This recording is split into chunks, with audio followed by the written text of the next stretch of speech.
Good evening and welcome. If you enjoy these journeys into the shadows of history, please take a moment to like this video and subscribe to the channel. And in the comments below, let us know where in the world you are watching from.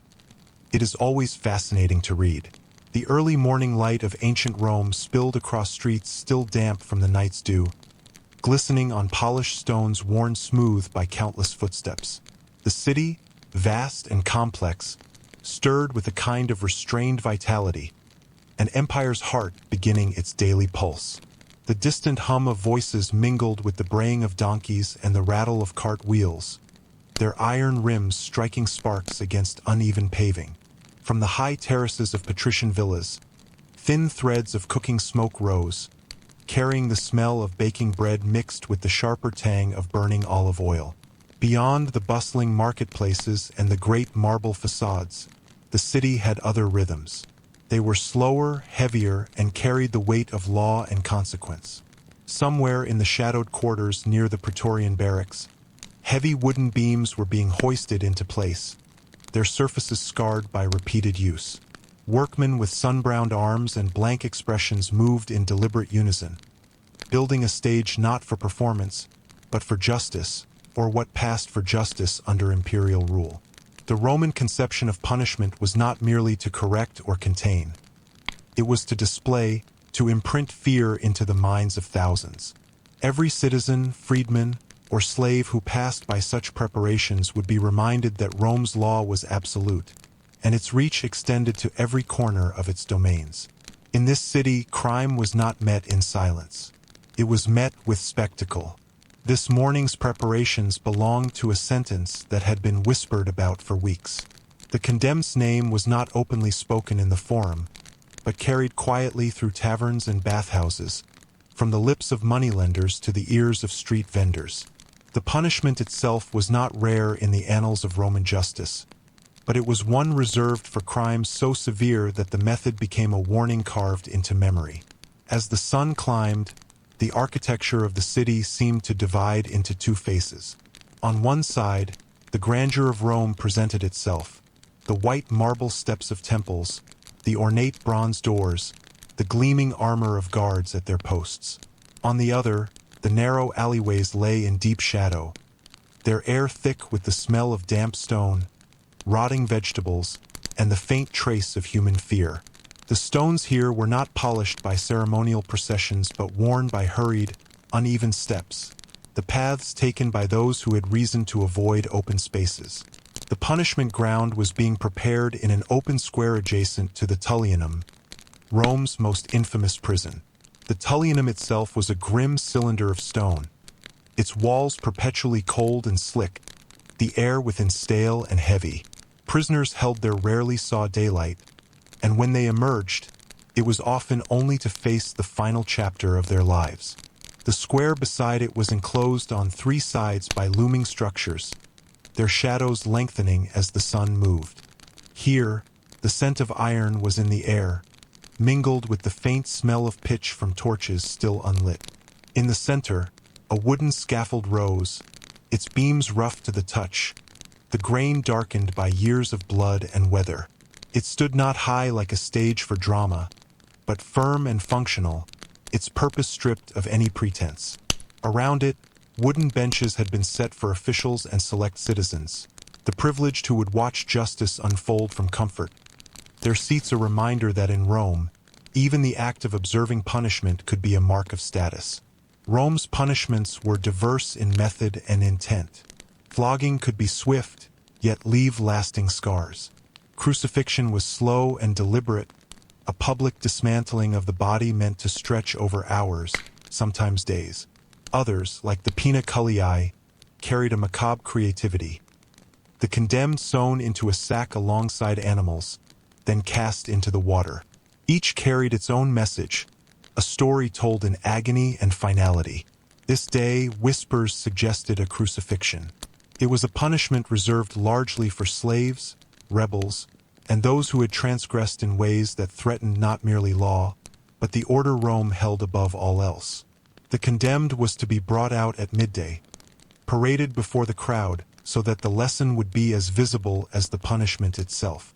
Until then, The city would carry on its daily motions, though the undercurrent of anticipation could be felt in the way people gathered, in the frequency with which eyes turned toward the prison. The forum itself bustled with commerce, yet there was a certain restraint in the conversations, a lowered tone that suggested that many minds were elsewhere. A man weighing olives at his stall leaned slightly to catch the words of a passing customer. Two women at a fountain paused in their chatter when they noticed a small detachment of soldiers passing. The punishment of a single man could ripple through the city like a stone dropped into still water, disturbing patterns that had long seemed stable. In the higher quarters, among the villas of senators and equestrians, servants carried news between kitchens and atriums. Even here, in the scented gardens and shaded colonnades, the subject of the day crept into conversation. Rome's elite understood the spectacle differently than the masses. For them, it was less about the fear of consequence and more about the assertion of control. Public punishment reminded not only the condemned, but all who watched, of the hierarchy that underpinned the city. The approach of noon brought subtle changes. The light grew harsher, casting deep, sharp shadows between the marble columns. The air thickened with the scent of warm stone and the faint bitterness of dust. In the square, soldiers began to take their places, their armor catching the light in brief, blinding flashes. The benches began to fill with those fortunate enough to have secured a place. Others crowded at the edges of the square, craning for a view. Children, too young to understand, perched on the shoulders of their fathers, their small faces squinting against the sun. The scaffold stood waiting, patient as stone. Its beams, though silent, seemed to absorb the hum of the crowd, the shuffling of feet, the murmured speculation about the crime and the sentence. Beyond the square, the city continued, but here, time felt slower, as though the moment stretched in anticipation. The punishment was not yet underway, but its shadow had already fallen across Rome. The sound of chains carried faintly from the direction of the Tullianum. It was a metallic rattle, irregular but deliberate, accompanied by the muffled thud of footsteps on stone. Those closest to the prison turned their heads toward the heavy wooden doors, waiting for them to open. Inside, the air was different, thick, cold, and unmoved by the warmth of the day. The corridors were narrow and arched, their ceilings damp with condensation. Here, light came only from narrow slits or from the small flames of oil lamps that cast shifting shadows on the walls. The condemned was being prepared. His wrists and ankles were bound in iron, the weight of the chains designed not only to restrict movement but to sap strength with every step. His tunic was plain, marked with the dust and grime of confinement. The guards moved without hurry, adjusting manacles, tightening leather straps, ensuring that the prisoner would not falter before reaching the square. Not from weakness, at least, but only under the burden of punishment itself. In the square, anticipation swelled. Vendors moved among the crowd, selling cups of watered wine and coarse bread, their voices loud but their eyes often flicking toward the prison gates. The officials seated on the benches conversed quietly, their expressions unreadable. The heat pressed down, and the smell of bodies and dust mingled with the heavier scent of pitch from the waiting torches. The gates opened. A low murmur ran through the crowd as the prisoner emerged, flanked by two guards.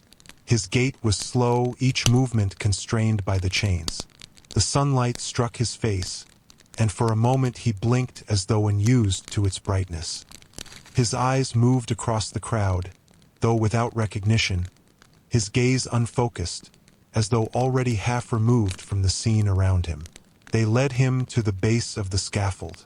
The wood was dark with age, its surface splintered and uneven. The vertical post rose from the center, its upper section fitted with a crossbeam lying ready on the ground. The guards moved with practiced precision, unfastening the manacles from his ankles and replacing them with thick ropes that would secure him for the remainder of the process. The crowd pressed closer, though still held back by a cordon of soldiers. The murmurs grew quieter, as if the act itself demanded a certain solemnity. A scribe, seated at a small table near the officials, unrolled a scroll and read aloud the charges and the sentence. Theft from the imperial treasury, an offense considered both a crime and an insult to the emperor's authority. The words were steady, the tone without inflection, as though listing the contents of a ledger. Once the reading was complete, the process began. The prisoner was made to kneel, his arms stretched outward as the heavy crossbeam was lifted and placed across his shoulders. The weight forced him forward, and the ropes around his wrists were tightened to hold it in place. 2 guards took position behind him, their hands resting on the ends of short spears, ready to guide or strike if needed. The procession began with deliberate slowness. From the scaffold, the condemned was led through a narrow street that wound toward the outskirts of the city, where the execution site waited. The route was intentional, long enough to ensure that many citizens would see the condemned pass, yet direct enough to maintain the sense of inevitability. Along the way, the sounds of the city formed a muted backdrop. The creak of carts, the distant calls of vendors, the low hum of conversation broken by the occasional shout of a child. Those who stood along the path watched in silence. Some crossed their arms, others simply stared. A few turned away. The dust from the road clung to the prisoner's bare feet, and the weight on his shoulders shifted with each step, digging into flesh and bone. The air outside the city walls was drier, carrying the scent of sun-warmed earth and wild herbs crushed underfoot. The place of execution stood on a low rise, visible from the surrounding fields. The upright posts were already fixed in the ground, weathered and darkened. Here, the wind moved freely, carrying with it the faint cries of birds and the occasional snap of a banner in the distance. The ground was hard and uneven, scattered with small stones. The crowd gathered quickly, forming a wide ring around the site. The crossbeam was lifted from the prisoner's shoulders and fixed to the upright post, the ropes binding his arms spread wide. Nails, thick and blunt-tipped, were driven through the wrists, the sound of the hammer carrying across the field, sharp against the otherwise steady hum of the day. The body jerked with each strike, but the work continued without pause. His feet were then bound with rope, secured tightly against the wood. Once the work was complete, the guards stepped back, and the crowd remained. There were no speeches, no declarations, only the slow passage of time under the open sky. The sun traced its arc overhead, the shadows shifting gradually across the ground. The wind brought brief moments of coolness, but the heat returned quickly, pressing against skin and stone alike. Hours passed. The sounds of the city were distant now, replaced by the steady rustle of the wind and the quiet movements of those who watched. The figure on the cross shifted slightly, his head lowering, then lifting with effort. The posture grew heavier, the breath slower, until the motion ceased entirely. When it was done, the crowd began to disperse. Some left quickly, others lingered, their eyes still fixed on the silent figure. The officials gave quiet orders, and the guards moved to lower the body. The ropes were cut, and the remains carried away to be buried beyond the city limits, unmarked. By evening, the square near the Tullianum had returned to its usual rhythm. The scaffold stood empty, the benches cleared, the smell of pitch fading into the cooler air of night. Yet in the minds of those who had watched, the image would remain, a reminder that in Rome, the law did not sleep, and its punishments were written as much in memory as in record. The following day uncoiled slowly, like the heavy mist that lingered above the Tiber before the sun could burn it away. Rome's streets seemed quieter than usual, though the same vendors laid out their wares, and the same carts rumbled over the paving stones. The faint tang of damp river wind mingled with the aroma of bread pulled from clay ovens, and the sharper scent of leather being worked in small, shadowed shops along the narrower lanes. Yet beneath these ordinary rhythms there ran an undercurrent, a subtle tension that even the most indifferent passerby could feel. The square where the execution had taken place now lay empty, save for a few laborers dismantling the wooden frame. The blood-darkened earth had been scraped away and replaced with fresh gravel, though its paleness betrayed its newness. Rome was swift to erase the physical marks of punishment, but slower to cleanse the memory. By midday, whispers had already begun to circulate about another judgment soon to be carried out. This time, the sentence was not of the cross, but of something older, almost ritualistic in its cruelty, the Poena Cullei, the penalty of the sack. It was spoken of rarely, and even then in lowered voices. Those who passed on the details did so as if handling a relic from some ancient superstition, fearful that too much knowledge might bring the sentence closer to their own door. In its essence, the penalty was reserved for parricide, the murder of one's own father or mother. In Rome's moral code, such a crime ruptured the very fabric of family and state. It was not enough to kill the body. The sentence aimed to unmake the person, to strip away the dignity of a Roman citizen, to deny them even the quiet anonymity of an ordinary death. Preparations for this punishment began away from the public gaze, in one of the dim courtyards near the prison. The walls there were high and bare, the stones darkened by years of rain and shadow. Within this enclosed space, slaves worked silently to stitch together the great leather sack. The air was thick with the smell of tanned hide and the faint, metallic tang of the tools used to pierce and bind it. Each seam was pulled tight, each knot checked twice. The sack had to be strong enough to endure not only the weight of its occupant, but the movements of the other living creatures it would hold. For this was the heart of the Poena Cullei. The condemned would be sewn into the sack alongside a collection of animals: a dog, a cock, a viper, and a monkey. The combination was not chosen at random. It carried with it centuries of symbolic weight, each beast embodying some aspect of chaos, betrayal, or unnaturalness in the Roman imagination. The sack was a microcosm of disorder, a prison within a prison, where the final hours of the condemned would be spent in the company of fear and confusion before the whole was cast into the river. The man for whom this punishment was prepared sat elsewhere, chained in a narrow cell. The air there was stale, smelling faintly of sweat, damp straw, and the cold iron of shackles.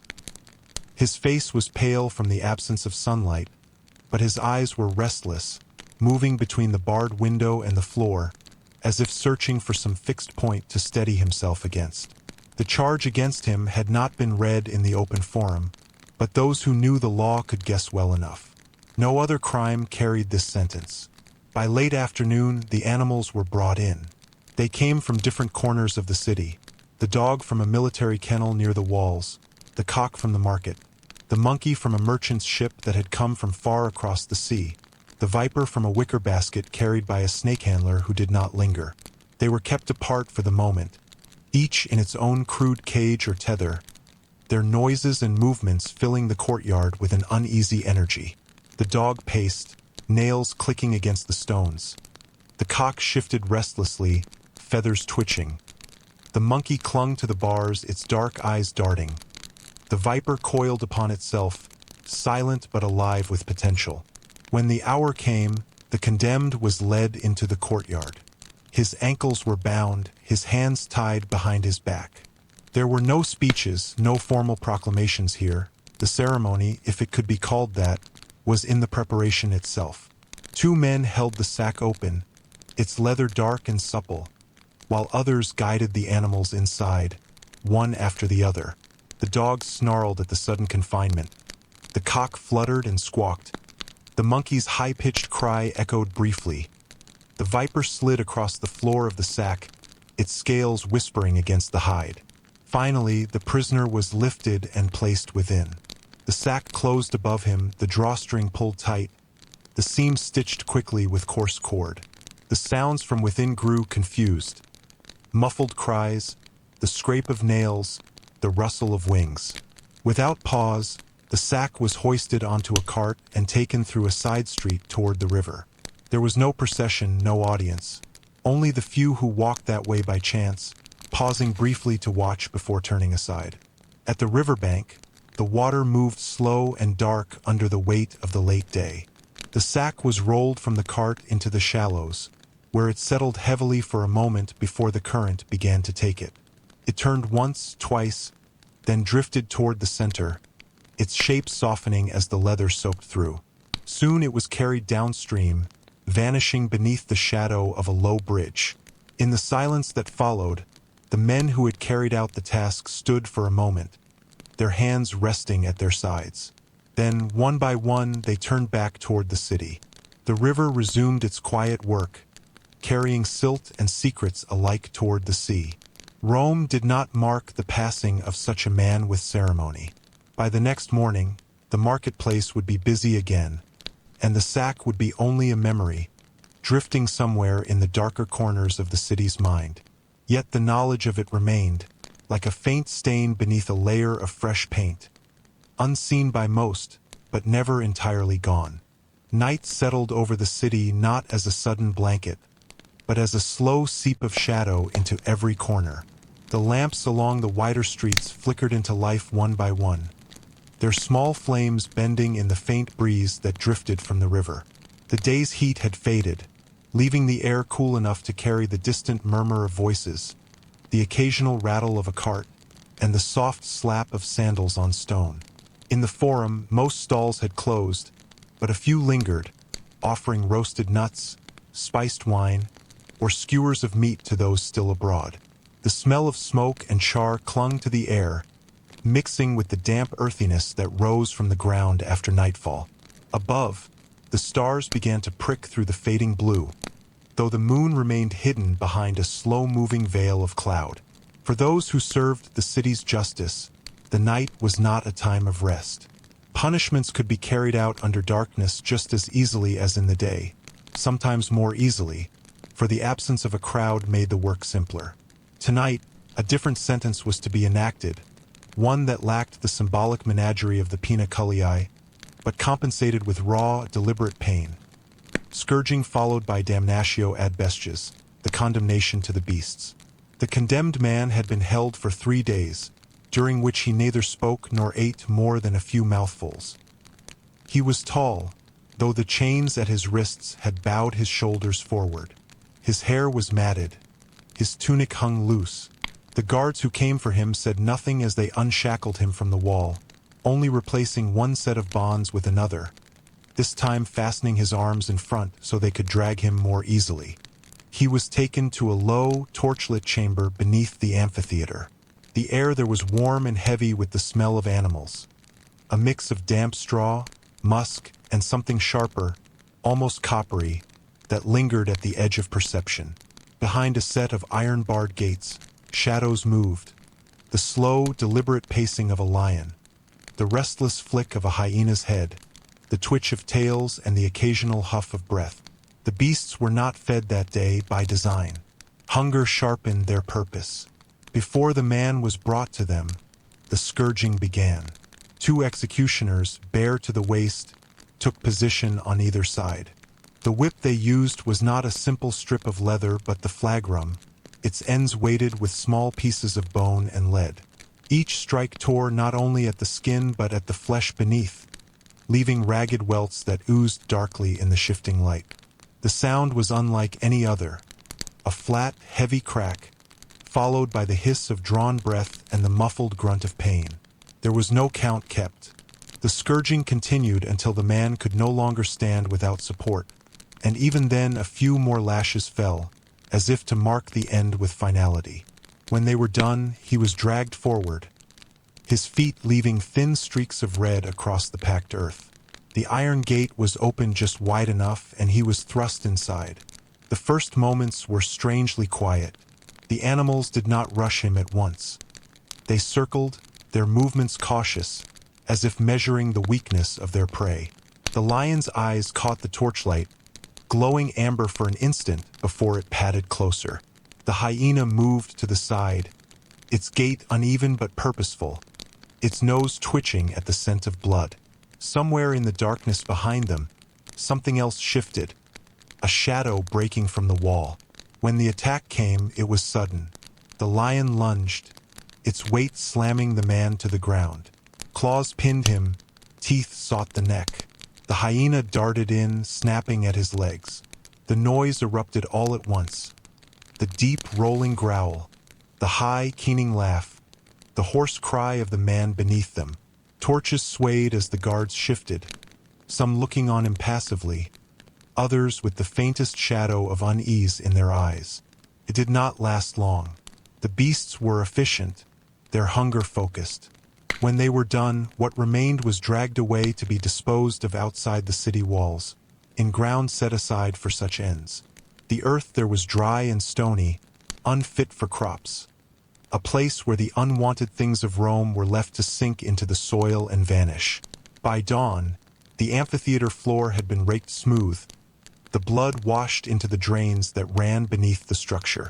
The smell lingered faintly, but by midday it would be masked by the crowd, by the scent of oil and bread, by the dust raised from thousands of feet. Rome's punishments, whether by sack, by scourge, or by beast, served more than the law. They reminded those who watched, and even those who only heard whispers, that the city's order was built not only on stone and law, but on fear. Fear of shame, fear of pain, fear of being erased without trace into the slow, indifferent current of the Tiber or the dry, hungry earth beyond the gates. The morning after an execution was always quieter than the days before. Rome, restless as it was, still moved. Merchants opened their stalls, bakers drew fresh loaves from their ovens, and the smell of warm bread drifted through the streets. Yet there was a subtle, almost imperceptible hush. It was as if the air still held the memory of the night's work, heavy with the scent of torches, iron, and blood. Along the Vicus Tuscus, between the Forum and the Circus Maximus, the paving stones were still damp from an early washing. No one spoke of the condemned man who had been taken the previous evening, but those who had passed the amphitheater late at night had glimpsed the shifting lights and heard the faint, irregular roars. Such things were not rare in Rome, yet each left a trace, a shadow in the mind that lengthened with each retelling. Far from the public squares, in the dim belly of the Carcer Tullianus, other prisoners waited. Some for trial, some for ransom, and some for the slow arrival of death. The prison was old, its stones darkened by centuries of damp. Water seeped in through hairline cracks, leaving streaks on the walls like veins of pale salt. The air was thick with the smell of unwashed bodies, old straw, and the metallic tang of rust. In one of the lower chambers, a man sat chained to a ring set into the wall. His wrists bore the marks of iron that had been worn for months. His hair, once cropped neatly, hung in uneven strands about his face. He had been a minor official in a provincial outpost, accused of embezzlement and, worse, of conspiring with an enemy tribe. Whether the charges were true mattered little now. He had been brought to Rome to face a punishment meant not only for his crimes but as a warning to all who served the state. The chains were not heavy enough to prevent movement entirely, but their constant pull had shaped his posture into a permanent stoop. His ankles were rubbed raw where the shackles had bitten. Each shift of weight sent a faint metallic scrape into the air, a sound that mingled with the steady dripping of water somewhere in the darkness. In time, his sentence would be damnatio ad metallia, condemnation to the mines. Few returned from such a fate. The mines were far from Rome, in the harsher provinces, where men were driven into the earth under watchful eyes, their bodies spent in extracting the wealth that fed the empire's grandeur. It was a punishment that consumed slowly, in darkness and dust, with no roar of a crowd, no swift end beneath the claws of a beast. Before that journey began, there was the vincula publica, the public display of chains. Prisoners marked for the mines were sometimes paraded through the streets, their restraints clinking with each step, their eyes downcast. It was a silent procession, save for the creak of leather straps and the occasional jeer from a bystander. The sight was intended to imprint itself upon the minds of Rome's citizens. This is what follows betrayal. This is where disobedience leads. The man in the lower chamber knew the day would come soon. He marked its approach not by the sun, which he could not see, but by the rhythm of footsteps above, by the arrival of food at longer intervals, by the quiet discussions among the guards. Outside, the season was shifting. The mornings would be cooler now, the evenings touched with the smell of smoke from hearths being lit earlier in the day. He imagined the light slanting through the streets, gilding the edges of tiles and columns, and wondered if he would see it again before being sent away. When the day came, it began with the sound of keys and the scraping of a bolt. 2 guards entered, followed by a third who carried a coil of fresh rope. The man was unshackled from the wall only to be bound again, this time with his hands drawn behind his back and the rope looped around his elbows. He was led upward, step by step, through passages that smelled of stone and stale air, until the brighter world opened above. The streets received him without ceremony. There were a few who paused to watch, perhaps recognizing his face, perhaps only curious at the sight of a chained man. He kept his gaze on the stones beneath his feet, each step measured, the chains swaying and clinking with the rhythm of his walk. Behind him, another prisoner followed, and behind him, yet another, a slow, deliberate file of those the city had chosen to cast out. By the time they reached the forum, the sun had risen high enough to strike the white marble with a brilliance that made the eyes water. The prisoners were halted in a space set aside for such displays, and there they were left to stand. Some of the crowd drifted closer, peering at their faces, at the bruises on their wrists, at the way the ropes bit into their skin. A vendor passed with a tray of figs. A boy stared, chewing slowly as if uncertain what to make of the scene. When the hour had passed, they were led away again, down toward the river where barges waited. The journey to the mines would be long, first by water, then by road, and then through the iron mouth of the earth itself. For Rome, it was another day's work. For the condemned, it was the quiet end of one life and the reluctant beginning of another, deeper in shadow. The arena stood silent under the pale morning light, its vast oval shape looming over the city like a sleeping beast. Weathered stone walls, scarred by centuries of sun and rain, enclosed the space where countless had faced their final moments. The scent of dust and sweat still clung to the air, mingling with the faint residue of blood long since washed away by rain and labor. Within the shaded corridors beneath the seating, wooden cages waited patiently, their iron bars cold and unyielding. In these chambers, the condemned stirred. Among them was a man accused of rebellion, a charge that bore heavy weight in Rome's justice. His eyes flickered with a dull fire, reflecting the torches that lined the passageways. His hands, though bound, clenched tightly as he listened to the distant murmur of the crowd gathering above.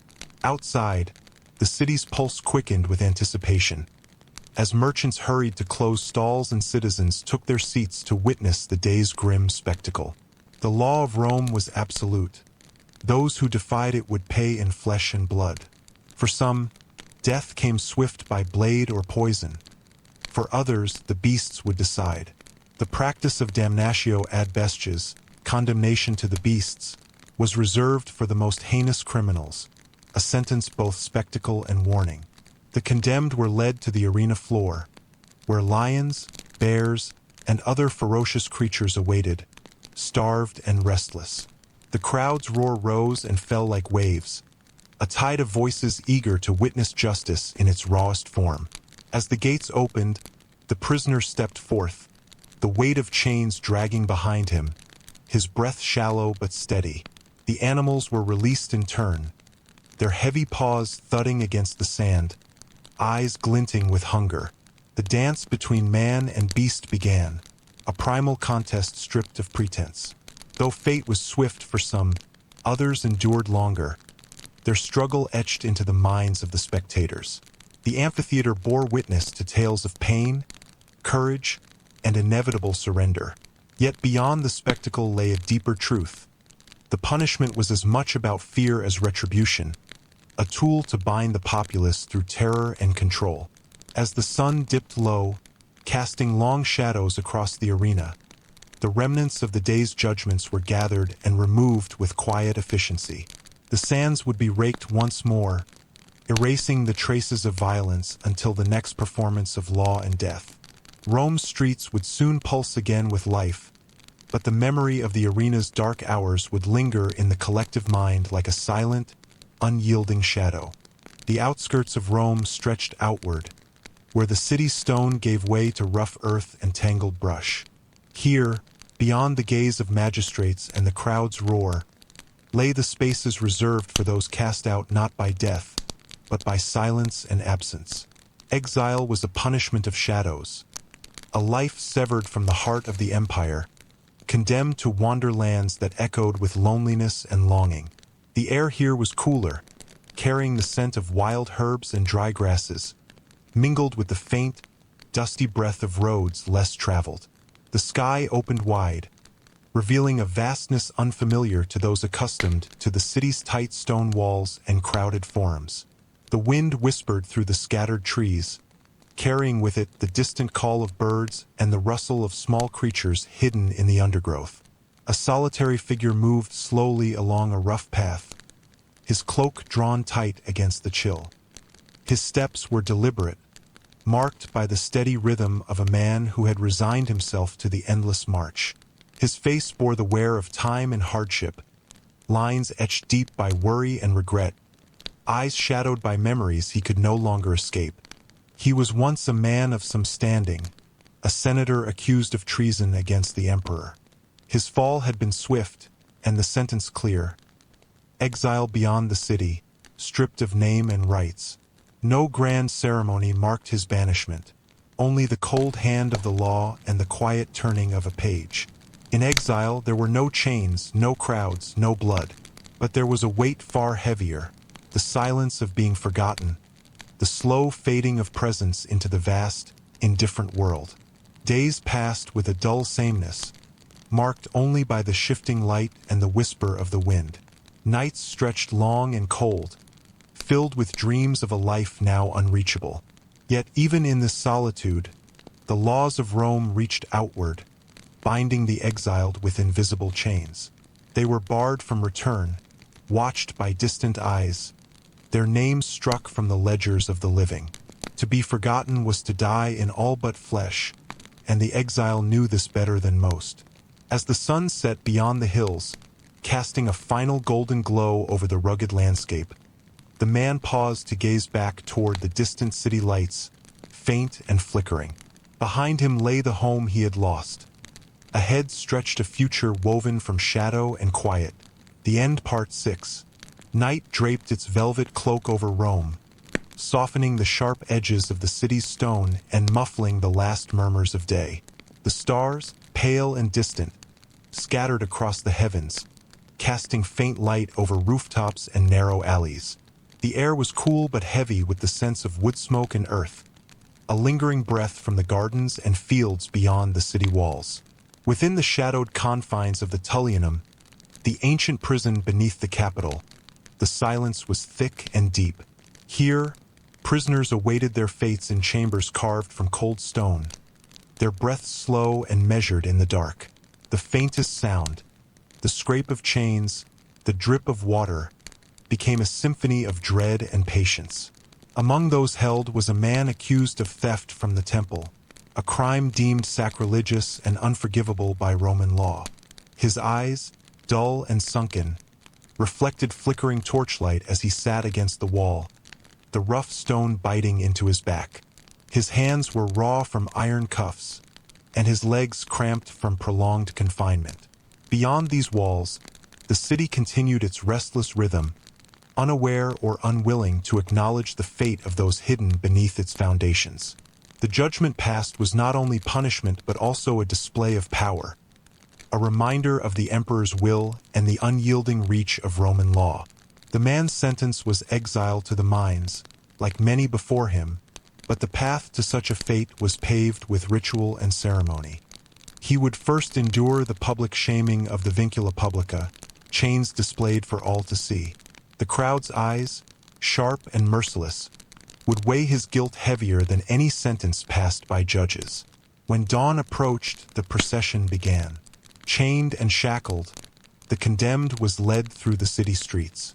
The sound of metal clinking against stone echoed with every step, a grim melody that announced his fall from grace. Citizens paused in their daily routines, some whispering, others turning away with averted eyes. The path wound through the forum, past temples and statues that bore silent witness to centuries of power and justice. The prisoner's gaze was fixed upon the ground, his mind adrift in thoughts of freedom lost and days that would never return. The air was thick with dust and the scent of olive oil, mingling with the bitter tang of fear and regret. As the procession reached the riverbank, a barge awaited, its dark hull rocking gently against the current. Here, the prisoner would begin the next chapter of his punishment, an exile to the depths of the Empire's most remote and grueling mines.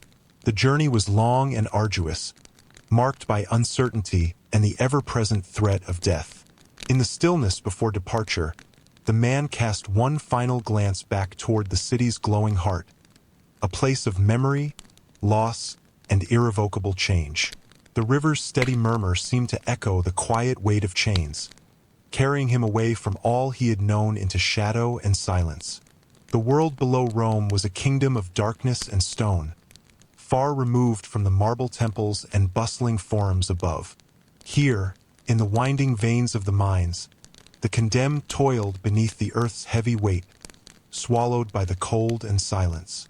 The air was thick with dust and the metallic scent of ore, heavy and oppressive, pressing down on bent backs and weary limbs.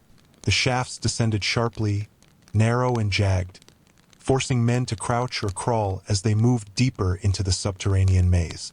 Light came only from flickering oil lamps, their weak flames casting long shadows that danced across rough-hewn walls. The sound of picks striking rock echoed endlessly, a relentless rhythm accompanied by the groans and coughs of laboring men. Among them was a prisoner once a senator, now reduced to a figure of shadows and exhaustion. His hands, once used to wielding power and command, now gripped a crude pickaxe with trembling fingers. His body ached from the strain, every movement a reminder of his fall from the sunlit world above. Life in the mines was measured by small victories, a shard of or extracted, a moment's rest in the dim quiet, the rare taste of water drawn from an ancient spring. Time seemed suspended, marked only by the distant echo of footsteps or the sudden clatter of a dropped tool.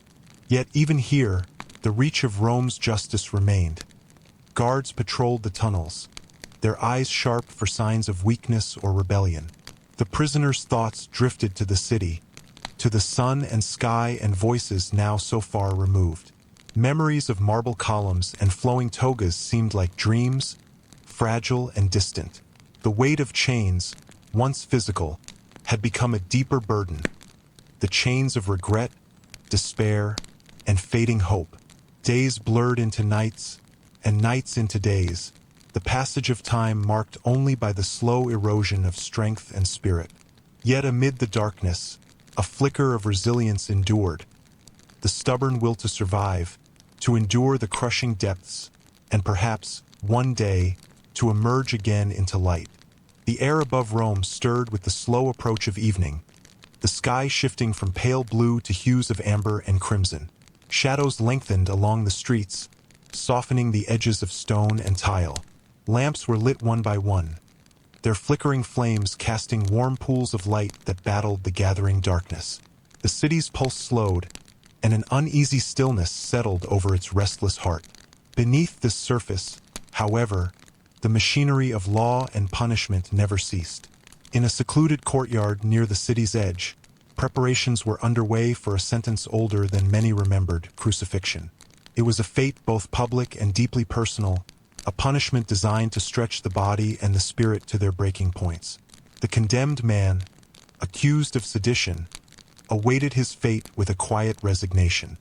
His skin was marked by the harsh lash of the flagrum, the weighted whip that had torn flesh from bone in the days prior. His eyes, though tired, held a flicker of defiance as he was led toward the cross. The wood was rough-hewn, freshly cut and stained faintly with resin to resist the river's dampness. The path to the site was long and lined with spectators, curious, angry, or indifferent. Some averted their gaze. Others whispered prayers or curses. The air was thick with dust and the scent of sweat and blood, mingling with the distant call of merchants closing their stalls. Nails were driven through hands and feet, the sharp sting a cruel punctuation to the slow agony that would follow. The cross was raised, casting a long shadow over the earth, a stark silhouette against the fading light. The man's breath came in ragged gasps, his body straining against the weight and pain. Hours passed, marked only by the shifting sun and the growing chorus of insects as night approached. Those who watched saw not only a man's suffering but the grim certainty of justice as Rome understood it, unyielding, absolute, and merciless. As darkness finally claimed the sky, the body remained suspended, a silent testament to the city's will. The earth beneath held its breath, and the wind whispered low through the trees, carrying with it the weight of countless such nights, woven into the fabric of Rome itself. The chill of early dawn crept through the narrow alleys of Rome, bringing with it a muted light that softened the sharp outlines of statues and columns. The city awoke slowly, its sounds and scents unfolding with measured restraint. The distant hum of voices, the rhythmic clatter of carts, and the faint aroma of fresh bread mingled in the air, weaving the familiar tapestry of another day. Yet beneath the surface of everyday life, shadows persisted. In a quiet cell beneath the prison walls, a man awaited his sentence, exile but of a peculiar kind. He was condemned not to death, but to the silence of oblivion. Stripped of citizenship, banished from all social ties, his existence was to be erased gradually, like a faint footprint in drying mud. His room was sparse, the stone cold and unyielding. A single narrow window offered a sliver of sky, distant and indifferent. The chains that once bound him now lay discarded, replaced by the heavier bonds of isolation. Days were marked only by the slow passage of light, the shifting patterns of shadow upon the floor. Memories became his companions. Faces, places, laughter, fragments of a life now unreachable. Time stretched endlessly, each moment a quiet echo of loss. The city beyond moved on, vibrant and unknowing, while he faded into the margins, a ghost bound by invisible walls. The sentence was not swift but insidious, a slow dimming of presence and purpose. The law's power extended beyond the body, reaching into the mind and soul, enforcing its dominion through absence rather than pain. As the sun climbed higher, the city stirred fully to life. But within the prison's depths, silence reigned, absolute and unbroken, save for the faint, steady breath of a man slowly disappearing from the world. The sun hung low in the western sky, casting long shadows across the Capitoline Hill. The ancient stones of Rome glowed faintly with a warm, golden hue, as if holding on to the last whispers of daylight before the inevitable descent into night. The air was heavy with the scent of crushed herbs and distant wood smoke, mingling with the faint murmur of the Tiber's flowing water. High above the city, the Tarpeian Rock stood, a jagged precipice steeped in both history and dread. It was here that Rome's harshest judgment was carried out. The condemnation of traitors, their bodies hurled from the cliff to be broken upon the rocks below. The rock's sheer face was unforgiving, a stark reminder that justice in Rome was swift and absolute. The condemned man, accused of conspiring against the state, was brought forth under heavy guard. His gait was unsteady, the marks of his sentence evident in every line of his worn tunic and the dull gleam of chains about his wrists. His face was pale, eyes lowered as he approached the edge where fate awaited him. Around him, the crowd was sparse but watchful, their silence a heavy presence that pressed upon the scene. The only sounds were the distant calls of birds settling for the night and the soft rustle of leaves stirred by a gentle breeze. No words were spoken, no prayers offered, only the steady heartbeat of a city holding its breath. As the guards released their hold, the man's body tumbled downward, the sharp air rushing past him in a fleeting, violent embrace. The impact was final, a brutal punctuation to a life deemed forfeit. Below, the rocks waited silently, bearing witness to the ruthless justice dispensed from above. The Tarpeian Rock was more than a place of execution. It was a symbol of Rome's iron will, a place where betrayal met its cold and unyielding end. And as dusk deepened into night, the city's pulse slowed once more, leaving the cliff and its grim legacy bathed in shadow. Dawn broke slowly over the sprawling cityscape of Rome, painting the horizon with pale strokes of pink and gold. The streets began to hum softly with life, the clatter of wooden wheels on stone and the murmur of early risers filling the air. Yet, amidst the awakening city, certain corners remained hushed, holding stories dark and unspoken. In a secluded courtyard near the Forum, a man stood exposed to the gaze of citizens, stripped of all dignity. His punishment was not death, but something equally dreaded: the infamia. Marked by social disgrace and exclusion, he bore the weight of public shame heavier than chains or scars. His toga was tattered, his feet bare, the dust clinging to his skin like a veil of disgrace. The crowd that gathered was a mixture of curiosity and contempt.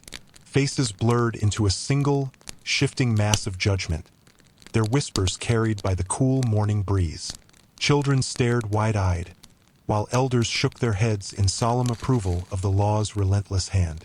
The man's crime was one of betrayal and deceit, acts that undermined the very foundations of Roman society. Yet, the infamia was not merely a legal sentence.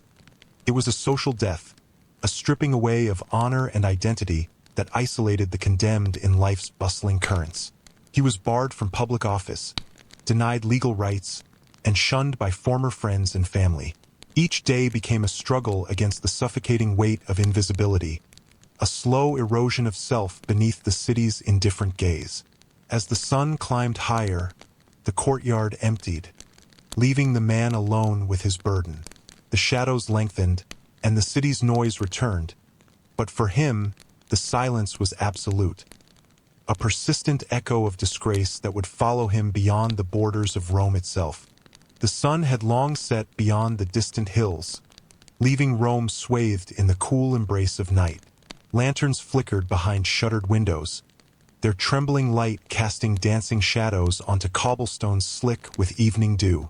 A heavy silence settled over the city, punctuated only by the faint rustle of leaves and the distant murmur of the Tiber's slow current winding through the darkness.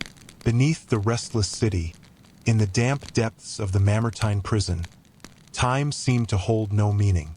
The walls of the ancient structure bore witness to countless souls condemned by fate and law, their whispered prayers lost to the cold stone and chilling air.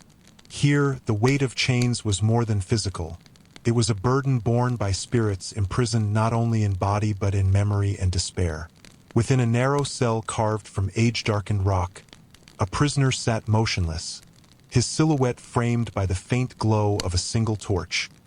His wrists were bound by heavy iron shackles, worn smooth in places where years of wear had eroded the metal's roughness, yet their cold bite never lessened. His head bowed, shadowed beneath matted hair. He was a man once of standing and respect, now reduced to silence and waiting. The days merged into one another with agonizing slowness. Each sunrise was met not with hope but with the resigned acceptance of another cycle spent in captivity. The air inside the cell was thick and stale, tinged with the scent of damp stone and unwashed bodies. From somewhere deep within the prison, the distant clang of a gate echoed, a stark reminder of the barriers that confined him. Outside, Rome thrived and pulsated with life, unaware or unwilling to acknowledge the suffering buried beneath its streets. The citizens walked paths paved with marble, traded goods in lively forums, and celebrated festivals under skies unclouded by the knowledge of those broken within stone walls far below. The prisoner's mind wandered, recalling memories that seemed distant and fragile, visions of sunlit villas, the laughter of family long since lost, the bustling streets where he once walked free. The taste of fresh bread and the warmth of a fire were now mere ghosts, intangible and fading. Yet, amidst the despair, the prison held its own rhythm. The careful footsteps of guards echoed with steady certainty, their voices low and clipped. Meals were delivered with the precision of ritual, brief moments of sustenance in an existence otherwise stripped to its barest essentials. There was no mercy here, only the relentless passage of time and the unyielding clasp of iron and stone. The prisoner's only companions were the echoes, whispers of those who had come before, whose names were etched into the prison's silent history. As the moon traced its slow arc across the sky, the prisoner lifted his head slightly, eyes meeting the flickering flame. Within that fragile light, a faint glimmer of resolve stirred, a reminder that even in the darkest confinement, the human spirit sought to endure. And so, beneath the city's vibrant surface, time wound onward, chains rattling softly in the stillness. A ceaseless, somber song of captivity and survival. The city of Rome, vast and tireless, stretched beneath a sky thick with gathering clouds. The air was heavy with the promise of rain, a low murmur of thunder rolling across distant hills.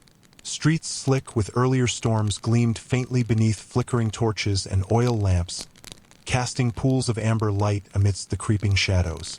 Within the city's heart, justice and punishment unfolded in a quiet, relentless rhythm, each act a thread woven into the fabric of the empire's enduring power. Beneath the marble palaces and bustling markets, in the bowels of the Carcer Tullianus, men awaited the slow passage of their sentences. The prison's walls, ancient and damp, held the echoes of countless lives spent in waiting, some for trials that never came, others for punishments that stretched into oblivion. The scent of cold stone mingled with the acrid tang of unwashed bodies and the faint, persistent drip of water from fissures overhead. In one shadowed cell, a man sat chained to the cold wall, his wrists raw and scarred from months of confinement. His eyes, once bright with ambition, were now dulled by endless days of darkness and despair. He was a senator fallen from grace, accused of conspiracy against the emperor, a charge that brought with it not only death but the erasure of memory and honor. The air was thick with silence, broken only by the scrape of iron against stone as guards paced outside the cell. Their footsteps marked time in a grim cadence, a reminder that within these walls, life was measured not in freedom, but in the steady erosion of hope. His mind wandered to the city above, the forums bustling with rhetoric, the grand temples rising against the sky, the vibrant festivals that celebrated Rome's glory. But for him, those worlds were fading images, distant and unreachable. The chains that bound him were more than metal. They were the weight of shame and loss, an unyielding reminder of justice's cruel hand. The prisoner knew his fate was sealed, damnatio ad metallia, condemnation to the mines in the empire's most remote provinces. It was a sentence designed not for swift death, but for slow, grinding oblivion. The journey ahead would strip away flesh and spirit alike, a descent into darkness both literal and metaphorical.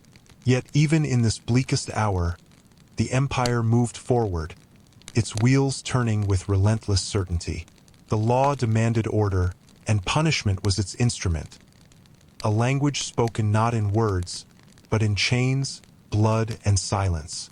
As the first drops of rain began to fall, tracing cold paths down the prison's rough stone, the man closed his eyes. In the fading light, the shadows deepened, enfolding him in their endless dusk. The rain intensified, its steady patter a rhythmic companion to the prisoner's thoughts. Outside, the city's noises faded beneath the sound of water against stone, as if Rome itself were holding its breath. The prisoner's mind drifted to the beginning of his fall, the whispered accusations in marble halls, the cold glances of former allies turned enemies. Each memory was a shard of light, quickly swallowed by the growing darkness within. The journey to the mines would begin soon. A barge awaited along the Tiber's muddy banks, where shadows pooled beneath gnarled trees. The river's slow current carried both life and death alike, flowing past bustling docks and quiet homes. For those condemned to the mines, it marked the first step away from all they knew. As dawn broke on the day of departure, the prisoner was shackled anew, the chains biting into his wrists like serpents. The guards' faces were impassive, their duty etched into every movement. The procession through the city was silent save for the clinking of iron and the shuffling of weary feet. Citizens lined the streets, their expressions a mixture of curiosity and indifference. Some whispered prayers for the condemned, Others turned away, unwilling to witness the fall of a man once powerful. The prisoner's gaze remained fixed upon the uneven stones beneath his feet, tracing paths he would never walk again. Upon reaching the riverbank, the prisoner was led onto the barge.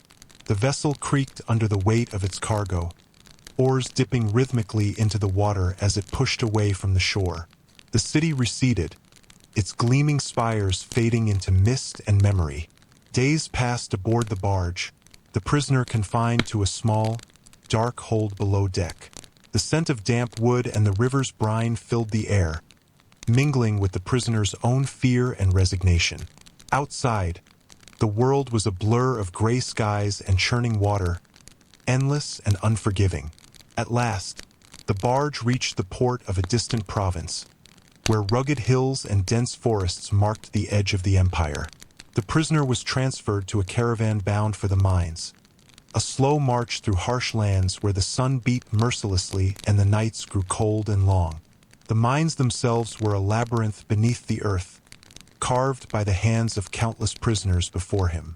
The air was thick with dust and the scent of metal, heavy and suffocating. Flickering torches cast long shadows on rough walls, revealing faces etched with exhaustion and despair. The prisoner's new life began here, in darkness and toil. Days blurred into nights as he labored alongside others, their bodies worn and spirits tested. The weight of chains remained, now both physical and invisible, binding them to a fate few survived. Yet even in the deepest shadows, moments of quiet humanity emerged. A shared glance, a whispered word, a fleeting memory of a world beyond stone and darkness. These small lights kindled a stubborn hope, a refusal to be entirely consumed by the mine's endless dusk. And so, beneath the earth and far from Rome's shining heights, the prisoner endured. His story, like countless others, became part of the silent testament etched into the empire's hidden depths, an echo of justice and suffering woven into the very fabric of the ancient world. The city of Rome stretched wide beneath a sky thick with the lingering haze of midday sun. Its streets hummed with life, merchants calling their wares, carts rattling over cobblestones, and the distant clatter of horses' hooves mingling with the murmur of voices. Yet within the depths of this vibrant metropolis, shadows gathered, quiet and unyielding, enfolding the forgotten and the condemned in their cold embrace. Within the walls of the Carcer Mamertinus, the ancient prison carved into the rock near the Forum, a prisoner awaited his fate. His shoulders bore the weight of countless days spent in captivity, his hands raw from the bite of iron shackles. His eyes, though weary, held a flicker of resolve, a fragile light amidst the encroaching darkness. The air was thick and stale, carrying the scent of damp stone and unwashed bodies. Around him, the faint sounds of footsteps echoed, guards moving in their endless rounds, the clink of chains, the distant murmur of voices. Time here was measured not by sun or moon, but by the slow, grinding rhythm of confinement. His crime was whispered among the city's elite, conspiracy against the emperor, a betrayal deemed unforgivable. The sentence passed was severe, damnatio ad metallia, condemnation to the mines. It was a punishment that promised slow torment, stripping man of dignity and flesh in equal measure. The journey ahead was daunting, a passage from the light of Rome to the suffocating depths of the empire's harshest labor camps. The prisoner's thoughts drifted to the city he would leave behind, the marble temples, the bustling forums, the laughter of loved ones now beyond reach. Yet as the day waned and shadows lengthened, the prisoner found in his heart a quiet strength. The chains that bound him were heavy, but they could not fully contain the spirit within. In the stillness of his cell, beneath the fading light, he prepared for the path that lay before him, a descent into shadow, but not into oblivion. As twilight deepened over Rome, the city's pulse began to slow. Lanterns flickered to life along winding streets, casting soft pools of light that pushed back the creeping darkness. The scent of evening fires mingled with the fading aroma of baked bread, and a distant murmur of voices drifted faintly through the cooling air. Beneath the city's lively surface, the prison held its own quiet world. Within the narrow confines of a subterranean cell, a man sat hunched against rough stone walls. His wrists were bound with iron cuffs, cold and unforgiving, and his eyes bore the weariness of endless days spent in shadow. Accused of crimes that struck at the heart of the empire, his fate was sealed. A slow journey toward oblivion. The passage to his punishment began as dawn broke, the first pale light filtering down through narrow shafts. Guards moved with practiced efficiency, chains clinking softly in the silence. The procession wound through ancient corridors, past carved reliefs and cold pillars that bore silent witness to centuries of justice and suffering. Emerging at last into the fresh air, the prisoner was led through streets still cloaked in early morning mist. Citizens peered from behind curtains, their expressions a mixture of curiosity and fear. Some whispered prayers for mercy. Others turned away, unwilling to confront the harsh realities of law and order. At the riverbank, a barge awaited, its dark hull rocking gently against the current. The prisoner was brought aboard, confined to a small, shadowed hold below deck. Outside, the world was a blur of water and sky, distant hills fading into the haze. Days passed with little distinction, broken only by the gentle sway of the vessel and the faint murmurs of its crew.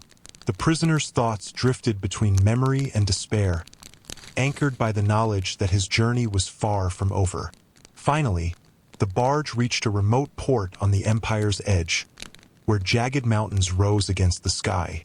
From here, a harsh trek awaited, a passage to the mines where light and hope were scarce, and the demands of survival were relentless. As the prisoner began the slow descent into this grim world, the weight of chains pressed heavier, but within him, a quiet ember of endurance remained, an unseen force that carried him through shadow toward whatever fate awaited. The bitter chill of dawn crept over the jagged peaks that guarded the mining region, casting long shadows across barren slopes strewn with loose stone and sparse scrub. The air was thin and sharp, carrying the scent of damp earth and distant pine, a harsh contrast to the warm breezes that once caressed the streets of Rome. Here, far from the empire's heart, life was reduced to raw survival amid the unforgiving landscape. The prisoner, now stripped of all but the threadbare remnants of his tunic, moved with slow, aching steps toward the yawning entrance of the mine.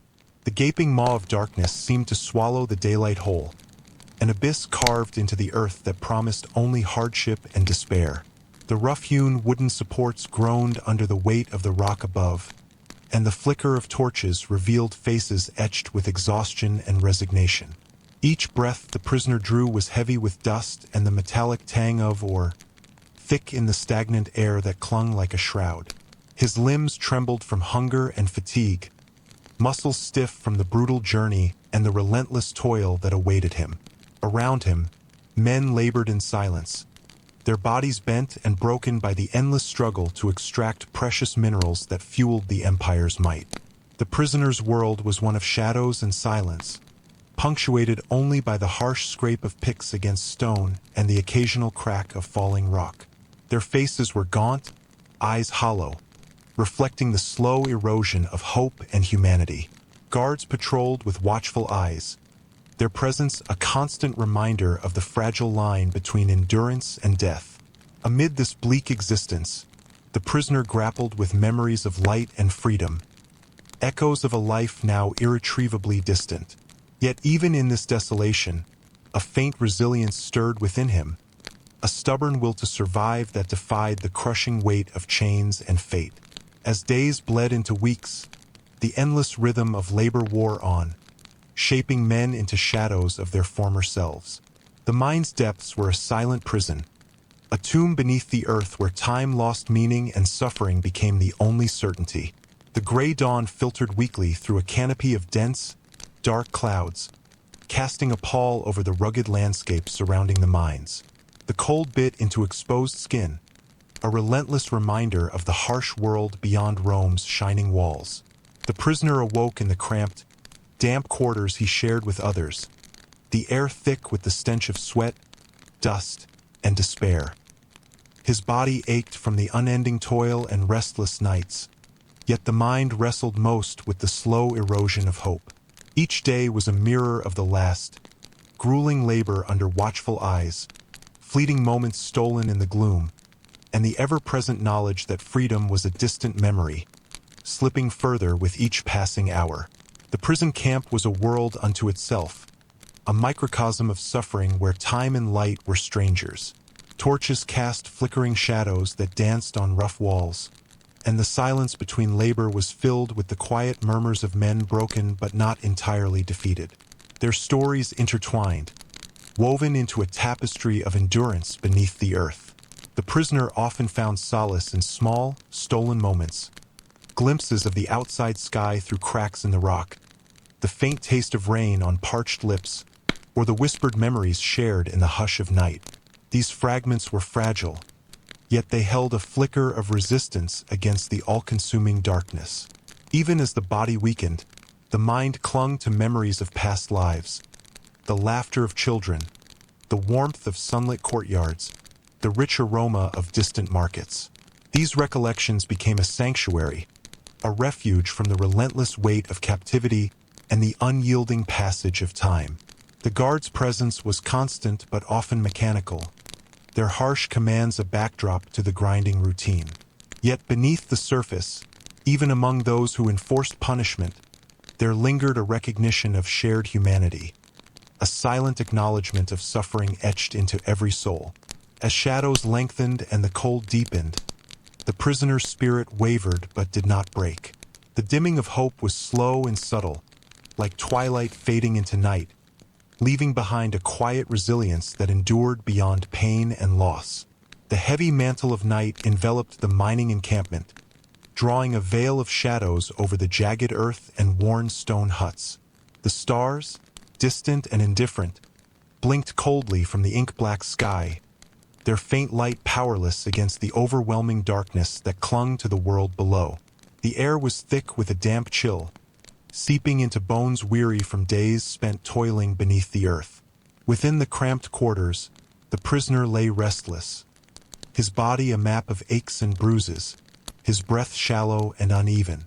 The silence around him was not peaceful but oppressive, punctuated only by the occasional scrape of shifting limbs and the distant echo of guards' footsteps on rough stone. Here, the quiet was not a balm, but a reminder of isolation, of a life severed from all it once knew.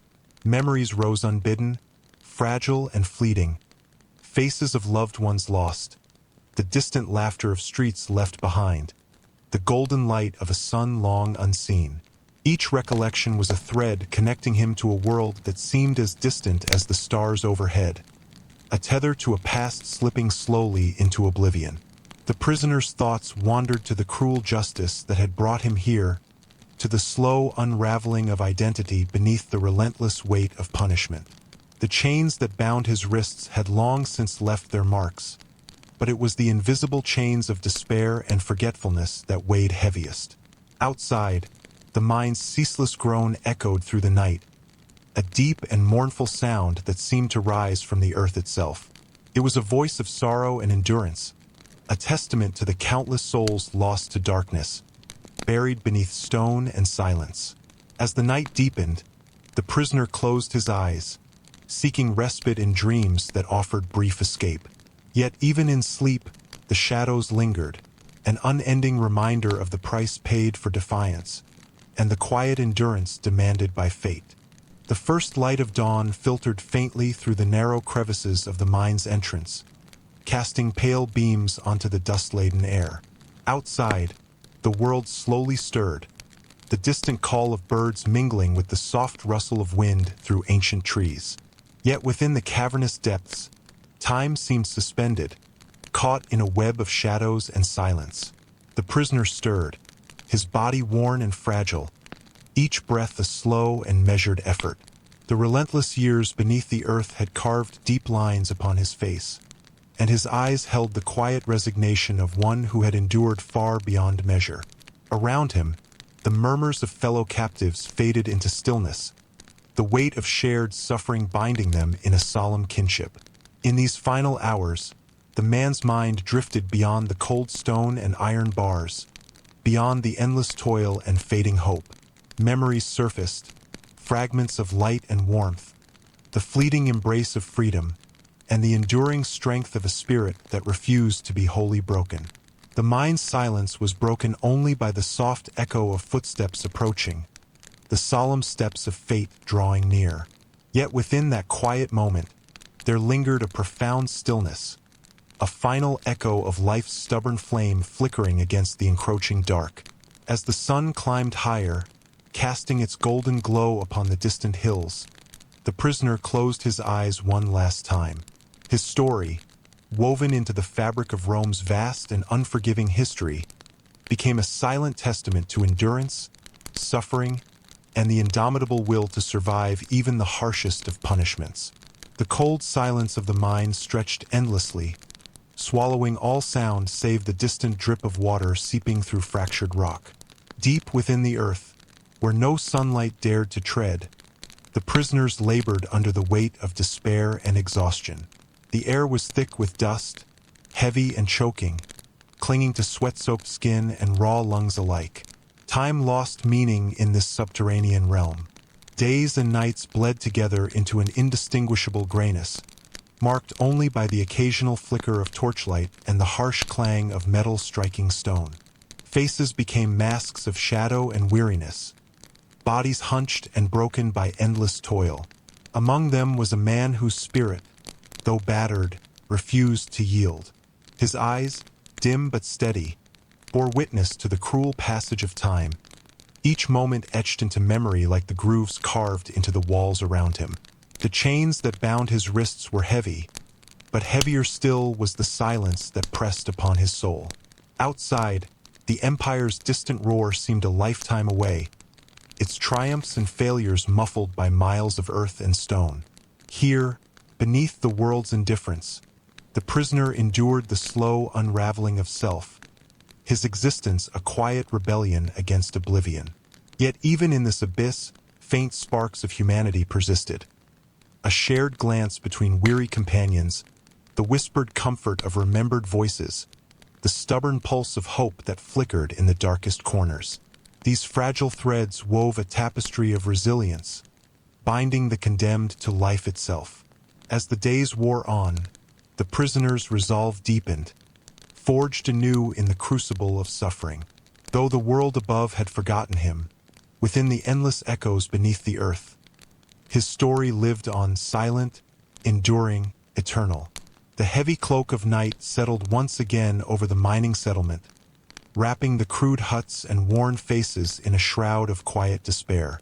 Above, the stars blinked coldly through thinning clouds, their distant light failing to penetrate the oppressive gloom that clung to the earth like a second skin. Within the confines of the underground labyrinth, torches sputtered, their weak flames casting trembling shadows upon rough-hewn walls. Among the prisoners, whispers carried stories of freedom and sunlit skies, memories that seemed as distant and fragile as the stars themselves. The man, once a figure of influence and power, now moved like a ghost through the endless tunnels, his footsteps muffled by dust and fatigue. Yet within his weary heart, a faint flicker remained, a fragile ember of hope that refused to be extinguished. Each day blended into the next, a seamless flow of labor and pain, but the prisoner found solace in small things. The warmth of a shared glance, the muted laughter of those who still clung to their humanity, and the occasional breath of fresh air drawn in brief moments above ground.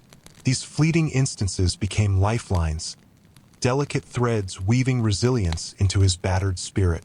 The mind's depths held secrets as old as Rome itself, whispers of lost souls, echoes of ancient rituals, and the weight of countless lives sacrificed in the Empire's name. The prisoner felt the presence of these shadows, their silent company a reminder of the enduring nature of suffering and endurance. Though chains bound his body, they could not imprison his mind. In the quiet recesses of his thoughts, he traveled beyond the dark confines, envisioning a world bathed in light, where the cold grip of punishment was but a distant memory. And so, beneath the earth and stars, the prisoner continued, a silent testament to the unyielding strength of the human will amid the relentless tides of fate. The cold dawn seeped slowly through cracks in the rugged cliffs surrounding the mining settlement, spilling pale light over worn faces and cracked hands hardened by ceaseless labor. The air was thick with dust and the faint tang of iron, a testament to the earth's reluctant offerings and the price paid by those who dared to claim them. Within the labyrinthine tunnels below, shadows shifted restlessly as flickering torches cast uneven light upon rough walls scarred by pick and chisel. The prisoner moved among them like a faded ghost, his every breath a whisper lost in the cavern's vast silence. The weight of his chains was a constant companion, each link a reminder of the life stripped away and the freedom forever beyond reach. Yet the stones held stories, ancient murmurs etched in the very bedrock of the empire. Whispers of triumph and despair, of empires risen and fallen, of countless souls who had walked these same dark paths before him. These echoes wove through the air, a tapestry of history woven from suffering and endurance. The prisoner found himself drawn to these silent voices, listening in the stillness between moments of toil. They spoke not in words, but in the subtle vibrations beneath his feet, the cool touch of stone against skin, the rhythmic cadence of pick meeting rock. In these sensations, he discovered a strange kinship with the past, a connection that transcended his chains. Outside, the world continued its relentless turning, oblivious to the lives buried beneath its foundations. The empire's glory was built upon the backs of those condemned to the shadows, their sacrifices woven into its very fabric. Within this hidden realm, the prisoner's spirit flickered, a fragile light amidst the whispering stones, a testament to endurance and the quiet defiance of those forgotten by history. The cold wind swept through the narrow crevices of the mountain pass, carrying with it the faint scent of pine and earth. Above, the sky was a somber gray, heavy with the promise of rain. The mining settlement, perched precariously against the rocky slopes, seemed to hold its breath beneath the gathering clouds. Deep within the labyrinth of tunnels, the prisoner moved with slow determination, each step a testament to survival. The air was thick with dust and the metallic scent of ore, clinging to skin and clothing like a shroud. The walls bore the marks of countless hands, each groove and scratch a silent record of toil and suffering. In moments of quiet, the prisoner felt the presence of those who had come before, the breath of forgotten souls lingering in the stale air, their stories woven into the fabric of the stone. These ghosts were neither cruel nor kind, but simply eternal witnesses to the endless cycle of punishment and endurance. His thoughts drifted to distant memories, sunlit courtyards, the laughter of children, the gentle rustle of leaves in a warm breeze. These images, though faded and fragile, offered a brief reprieve from the relentless darkness that surrounded him. Yet even as hope flickered, the weight of chains and the unyielding demands of the mines pressed ever heavier. The prisoner's body ached, muscles torn and weary, but his spirit held fast to the fragile ember of life. Outside, the empire moved onward, its grandeur built upon the sacrifices of those buried beneath its foundations. The prisoner's story was but one among countless others, silent, enduring, and woven into the eternal breath of forgotten souls. The sun rose slowly over the rugged horizon, casting a muted glow across the desolate landscape surrounding the mines. The sky was streaked with pale hues of pink and orange, but the beauty of dawn was lost amid the harsh realities of the prisoner's existence. Each morning brought the same unyielding cycle of labor and endurance, the relentless passage of time marked only by the slow movement of shadows upon the stone. Within the narrow tunnels, the prisoner moved with measured steps, his body carrying the scars of countless days beneath the earth. The chains that bound him clinked softly against the walls, a constant reminder of the fate from which there was no escape. Yet within his eyes lingered a faint glimmer, a quiet resilience forged in the depths of suffering. The mine itself was a world apart, timeless and indifferent. Ancient echoes seemed to pulse through the very stone, the whispers of those long gone reverberating in the cool, damp air. The prisoner felt himself caught between two worlds, the light and life above, and the shadowed eternity below. Memories surfaced like fragile fragments. A mother's gentle touch, the scent of fresh bread, the distant sound of music in a sunlit square. These recollections were both a comfort and a torment, reminders of all that had been lost to the unyielding march of fate. As the day wore on and shadows lengthened, the prisoner continued his ceaseless toil, each swing of the pick a testament to survival and the enduring strength of the human spirit. The veil of time shrouded his existence, but within its folds, a quiet hope remained, a promise that even in darkness, light could find a way to endure. The late afternoon sun filtered through narrow openings in the mine's ceiling, casting elongated beams of dusty light that struggled to pierce the oppressive gloom. The air was thick and heavy, saturated with the mingled scents of earth, sweat, and iron. Amidst the ceaseless toil, the prisoners moved like shadows, their bodies etched with exhaustion and their faces drawn tight with resignation. Yet within the heart of this desolation, a faint and flickering flame stirred, a quiet defiance embodied in the weary eyes of a man chained yet unbroken. Though his hands bore the scars of relentless labor, and his body ached with every breath, his spirit clung stubbornly to the memory of freedom and the hope of deliverance. The murmurs among the prisoners spoke of distant lands beyond the mountains, of families left behind, and of times when the sun warmed more than cold stone. These stories, whispered in the dark and carried on the breath of the condemned, wove a fragile tapestry of resistance against the erasure of identity. The prisoner found solace in these fleeting moments, in the shared glances and quiet nods exchanged beneath the watchful eyes of the guards. It was here, in the spaces between punishment and survival, that humanity endured, fragile yet indomitable. As shadows lengthened and the chill of evening settled, the flickering flame within him burned brighter against the encroaching darkness. Though the chains remained, their clinking a constant reminder of captivity, the prisoner's soul remained free, untamed and resolute. And so, beneath the earth and far from Rome's grandeur, the quiet resistance persisted, a testament to the enduring strength of those who refused to be forgotten. The night wrapped the mining camp in a deep, velvety darkness, broken only by the dim glow of flickering torches and the faint crackle of distant fires. The cold seeped into bones long worn thin by hardship, but within the hearts of the prisoners, a quiet resilience stirred, a whisper of life amid the suffocating silence. The prisoner sat huddled in a shadowed corner of the cavern, his body weary, yet his mind alert, tracing the contours of memories long past. Faces of loved ones, the gentle touch of a warm breeze, the laughter echoing through sun-drenched streets. These recollections, though faint and fragile, became the fortress protecting his spirit.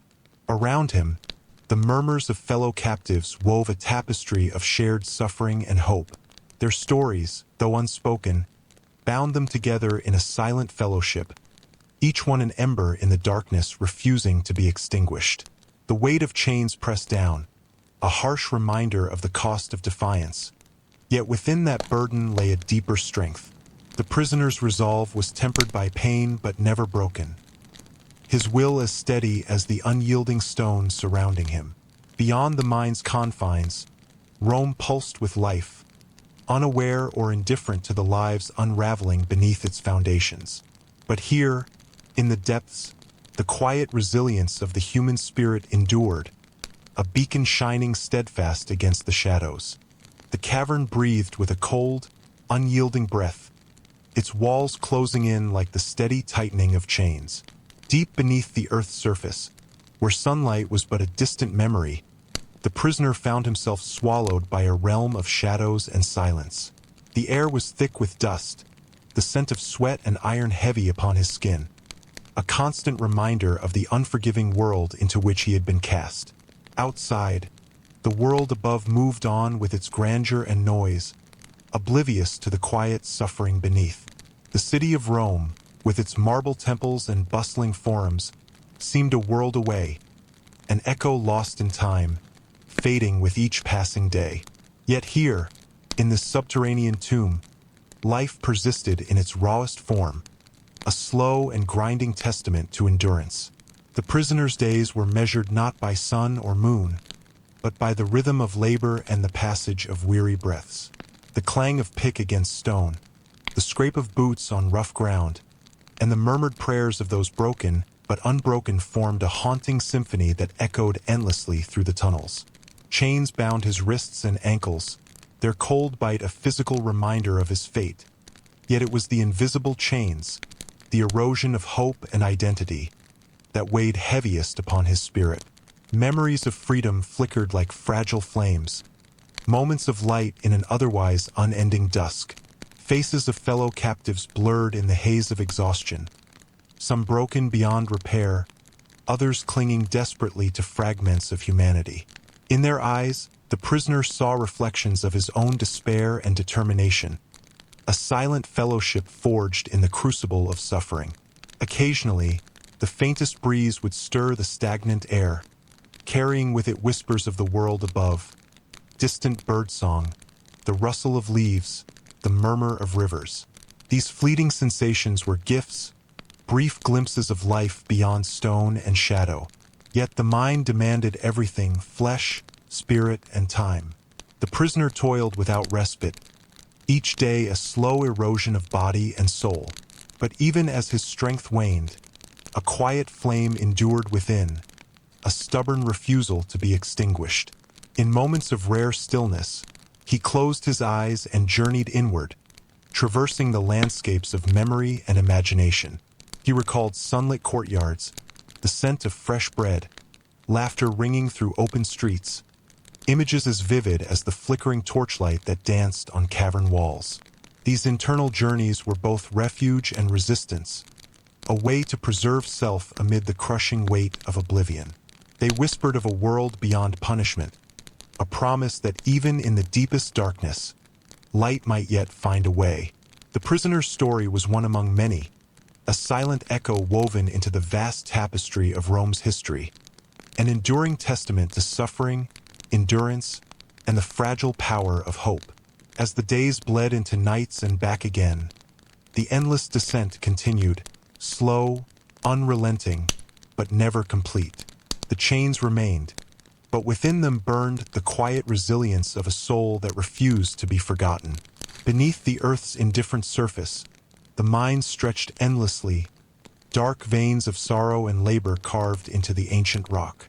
The prisoner moved among the shadows, his steps slow and deliberate, the weight of chains a constant burden on his limbs. Each breath he drew was thick with dust and the metallic tang of ore, filling his lungs with the bitter taste of captivity. The passage of time was an illusion here. Days and nights merged into one endless twilight, punctuated only by the flicker of torchlight and the distant echoes of laboring men. Faces passed before his weary eyes, some gaunt and hollow, others etched with stubborn defiance. They were reflections of a shared fate, a silent brotherhood forged in suffering. Within the depths, the prisoner's mind wandered beyond the cold stone and iron bars, seeking solace in memories faded but not forgotten. The warmth of sunlight on skin, the laughter of distant children, the scent of earth after rain, all were fragile threads weaving a tapestry of hope amid despair. Yet the mind's darkness was relentless, pressing in from all sides like a living thing. The silence was not empty but filled with the weight of countless lost souls, whispers caught in the stones and shadows. It was a place where time slowed, where life was measured not in moments but in endurance. Despite the chains and endless toil, the prisoner's spirit endured, a quiet flame flickering stubbornly in the gloom. It was a testament to the resilience of the human heart, a reminder that even in the harshest darkness, the light of hope may never be fully extinguished. The faintest light of dawn crept slowly into the mining settlement, casting a pale glow over the rough-hewn huts and weary faces of those condemned to endless labor. The air was crisp and cool, carrying the distant scent of pine and damp earth. a fleeting reminder of a world beyond stone and shadow. Within the depths of the mine, torches sputtered weakly, their flames battling the ever-present darkness. The prisoner stirred from restless slumber, his body aching from days of unrelenting toil and nights spent on cold, unforgiving ground. The chains around his wrists and ankles were worn but unyielding, their weight a constant companion in this subterranean exile. Yet beneath the physical burden, a quiet strength simmered, a resolve forged in suffering and tempered by time. Memories drifted through his mind like fragile whispers, sunlit streets bustling with life, the laughter of loved ones, the warmth of a gentle breeze on a summer's day. These recollections, though distant and faded, were a sanctuary from the harsh reality of his confinement. Around him, the murmur of fellow prisoners stirred, a shared breath in the silence, a testament to endurance and unspoken solidarity. Their faces, though marked by hardship, bore the faint glow of resilience, each soul a flicker of light in the encompassing gloom. Outside, the empire stirred to life, oblivious to the countless lives spent beneath its foundations. Yet here, in the quiet dawn beneath the earth, the prisoner's story continued, an enduring echo of strength, hope, and the unyielding human spirit. The path through the mine's endless corridors wound deeper into the earth, narrowing and twisting beneath layers of rock and time. The air grew colder and thicker, saturated with dust and the faint metallic scent of ancient ore. Light from torches flickered uncertainly, casting long shadows that danced on jagged walls scarred by centuries of unrelenting labor. The prisoner's footsteps echoed softly, hollow and measured, a slow rhythm punctuating the vast silence. His body moved with wearied precision, each step a small act of defiance against the crushing weight of confinement. The iron shackles around his wrists and ankles clanked softly, a mournful song accompanying his descent. Around him, other captives moved like ghosts, faces etched with exhaustion and resignation. Yet beneath the surface of despair, there was a quiet dignity, a steadfast refusal to surrender entirely to the darkness. In the shared silence, a fragile kinship blossomed, binding them together in a brotherhood of endurance. The prisoner's thoughts drifted to the world above, the warmth of the sun on his skin, the vibrant hum of city life, the simple joys now distant and unattainable. These memories were fragile threads, delicate yet unbroken, weaving a tapestry of hope within the vast shadows. Time here was fluid, stretching endlessly like the cavernous tunnels themselves. Days merged into nights, pain into numbness, suffering into quiet acceptance.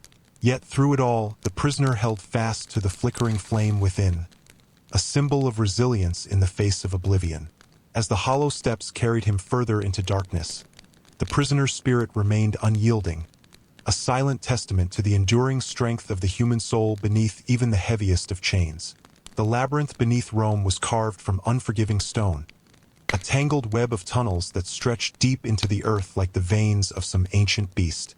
The air hung heavy with dust and dampness, the faint glow of flickering torches casting dancing shadows on rough, sweat-streaked faces. Every breath was thick with the scent of mineral and despair, a constant reminder of the life imprisoned within these rocky walls. The prisoner moved slowly, limbs aching from the relentless toil, muscles stiffened by exhaustion. His hands bore the calluses of countless days spent scraping or from stone, while his eyes reflected the dim light, glazed but unbroken. The iron chains that bound him rattled softly with each movement, a harsh reminder of the fate he could not escape. Around him, men labored in silence, their faces drawn and pale, their spirits worn thin but still flickering with quiet defiance. They were shadows of their former selves, ghosts clinging to the last shreds of hope amid the unending darkness. In their muted camaraderie, a fragile strength endured, an unspoken promise to survive, whatever the cost.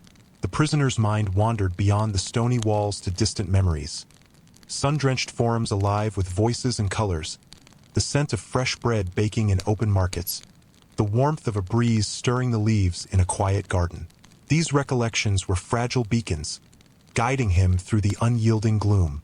As the day wore on, The rhythmic sound of picks striking stone echoed endlessly, a mournful hymn of endurance and silent rebellion.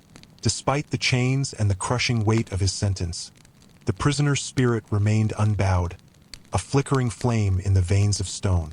Deep within the labyrinth of tunnels, the prisoner's world was confined to rough stone walls and the faint, flickering glow of torches. The air was thick with dust and the mingled sense of sweat and metal, heavy and unrelenting. Every movement was a slow struggle against exhaustion, each breath drawn with effort beneath the weight of endless toil. Beyond the darkness, memories of the sunlit world above drifted through the prisoner's mind like distant echoes. He recalled the vibrant colors of the city, bright fabrics fluttering in the breeze, the lively chatter of crowded streets, the warmth of stone buildings touched by the afternoon light. These images were fragile threads, weaving moments of solace in the vast shadow of his confinement. The prisoner's body bore the marks of his punishment: scarred hands, bruised limbs, and the cold bite of iron shackles that pressed relentlessly against his skin. Yet his spirit remained resilient, a quiet flame flickering against the suffocating gloom. In the shared silence with fellow captives, a silent bond persisted, a testament to enduring humanity amid suffering. The mine's depth seemed endless, a dark sea of stone and shadow with no shore in sight. Time lost meaning here, stretching and folding into an unbroken chain of labor and survival. The prisoner moved forward, step by step, clinging to memories and the faint hope that someday, beyond the unseen horizon, freedom awaited. The distant murmur of the world above barely penetrated the thick stone that sealed the mine's depths. Yet within the silence, a faint glimmer of dawn began to stir, not of light, but of spirit. The prisoner lay still in the cold earth, his breath shallow, body worn by unending labor and solitude. Though chains bound his flesh, his mind wandered freely, reaching out toward memories that shimmered like distant stars. Outside, the empire awoke with its usual clamor, voices echoing in marble halls, wheels turning on cobblestones, and the laughter of a life untouched by shadows. But beneath the surface, far from this vitality, the prisoner dwelled in a world removed from time's grasp. The slow passage of days merged into nights without distinction, marked only by the rhythm of pickaxes and whispered prayers. The prisoner's thoughts drifted to a life once lived, a sunlit garden where the breeze carried scents of jasmine and fresh earth, a bustling market filled with vibrant colors and sounds, and the gentle smile of a face now long gone. These recollections were fragile threads weaving a tapestry of hope amid the darkness. Even as his body weakened, the ember within refused to die.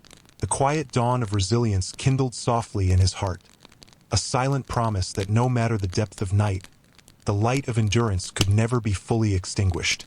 In this sacred space between despair and hope, the prisoner remained, silent, steadfast, and unbroken beneath the stone. The heavy silence of the mine was broken only by the dull scrape of tools against stone and the steady, labored breaths of the prisoners. The walls around them closed in like the shadows themselves, thick and suffocating, pressing upon the very soul of those who toiled endlessly within the earth's cold grasp. The prisoner moved with a slow determination, each step a defiant act against the crushing weight of his chains and the despair that threatened to consume him. His body bore the marks of relentless punishment. Bruises faded into shadows, cuts long healed but remembered in every ache, and the unyielding bite of iron binding his wrists and ankles.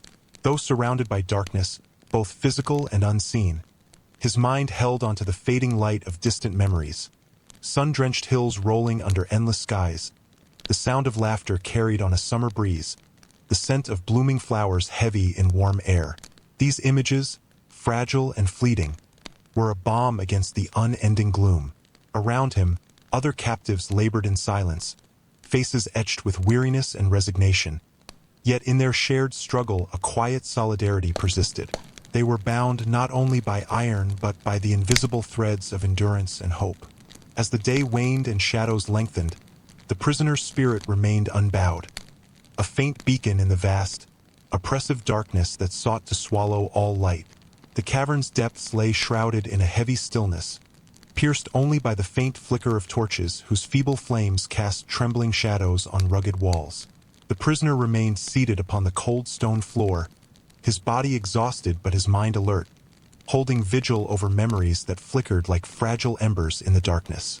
Around him, the muted sounds of the mine, distant scraping of pickaxes, the quiet shuffle of weary feet, wove a somber lullaby, a rhythm of endurance sustained through shared suffering. The air was thick with dust and the sharp tang of metal, clinging to skin and clothing, an ever-present reminder of captivity. His thoughts drifted far beyond the confines of the tunnels, to sunlit days and open skies, the warmth of familiar faces, and the soft murmur of a life left behind. These recollections were sanctuary, a refuge from the endless night that surrounded him. Though the chains bound his limbs, they could not imprison the quiet strength that endured within. The prisoner's vigil was one of resilience, silent, steadfast, a testament to the enduring power of hope even in the deepest shadows. As the torches sputtered and the hours passed slowly onward, the prisoner remained, unbroken, unwavering, a lone flame flickering against the vast darkness. The stillness within the mine was profound, broken only by the faint echoes of distant labor and the soft clinking of chains. Shadows pooled in the corners of the cavernous tunnels, swallowing all but the thin shafts of torchlight that flickered like distant stars. The prisoner moved slowly, each step deliberate and weighted with years of hardship. The air was thick with dust and the faint metallic scent of ore, a constant companion that clung to his skin and filled his lungs with every breath. His body, marked by scars and bruises, bore the testament of relentless toil, yet his eyes held a spark, an ember of defiance that refused to be extinguished. Memories drifted like wisps through the prisoner's mind. The warmth of sunlight on his face, the gentle rustle of leaves in a summer breeze, the laughter of loved ones long gone. These recollections were fragile anchors, mooring him to a past beyond the suffocating darkness. Around him, other captives labored in shared silence, their faces etched with weariness but also with a stubborn glimmer of hope. Though bound by chains and circumstance, their spirits intertwined, creating a quiet fellowship in the face of overwhelming despair. The prisoner's journey was far from over. The echoes of silence that surrounded him were not the end but a passage, an enduring testament to the resilience of the human soul amidst the deepest shadows. The air within the mine was dense and unyielding, yet beneath its suffocating weight a fragile hope flickered like the distant flame of a torch. The prisoner moved among the shadows, his steps measured and heavy, each breath a small victory over the relentless darkness. His body bore the harsh marks of endless labor, scars faded into the tapestry of his skin, muscles worn and aching, but within his eyes glimmered a stubborn light. Memories of sunlit streets, the laughter of friends, and the warmth of freedom wove through his thoughts, fragile yet unbroken. Around him, the murmurs of fellow captives offered quiet comfort, a shared resistance against the crushing solitude. In these whispered connections, the prisoner found strength, a silent defiance that no chain could bind. Though the mine's depths seemed endless, and the days indistinguishable in their sameness, the ember within him burned steadily. It was a beacon in the gloom, a promise that even in the deepest night, hope could endure. And so, beneath the earth and far from the empire's grandeur, the prisoner persisted, his spirit unyielding, a quiet flame against the darkness. The heavy shadows of the mine stretched endlessly, swallowing all remnants of light and time. The prisoner moved slowly through the labyrinthine tunnels, his body weighed down by chains and weariness, yet his spirit remained quietly unbroken. The air was thick with dust, the scent of cold stone and iron hanging heavily, a constant reminder of the grim reality enclosing him. Time here was a strange and fluid thing, days folding into nights without clear distinction. The faint glow of torches cast trembling shadows on the jagged walls, the only flicker of light in an ocean of darkness. The prisoner's thoughts drifted beyond the gloom, to distant memories of sunlit skies, gentle breezes, and the soft murmur of life once lived. Around him, fellow captives labored in silence, their faces etched with exhaustion but also with a shared, unspoken resolve. They were bound not only by chains but by a fragile hope that flickered in the endless twilight. Though the world above marched on, indifferent to their suffering, the prisoner's story continued in the quiet depths, a testament to resilience, endurance, and the enduring light that glimmers even in the darkest of places. Beneath layers of earth and stone, the prisoner's world was one of shadows and stillness. The oppressive silence wrapped around him like a shroud, broken only by the faint rustle of movement and the steady rhythm of labored breath. His body, scarred and worn, bore the unrelenting weight of chains and time, but within his eyes burned a quiet resolve that no darkness could dim. The air was thick and heavy, filled with the mingled sense of dust, sweat, and cold metal. Each day was a slow, measured march through endless tunnels, the light of the world above a distant memory. Yet in the depths of his mind, the prisoner held on to flickers of warmth, memories of sunlit courtyards, the laughter of loved ones, and the gentle touch of a breeze upon his skin. Around him, other captives moved like phantoms, their faces etched with pain but also with a stubborn flicker of hope. In their shared endurance, a silent fellowship was forged, bound by suffering yet unbroken in spirit.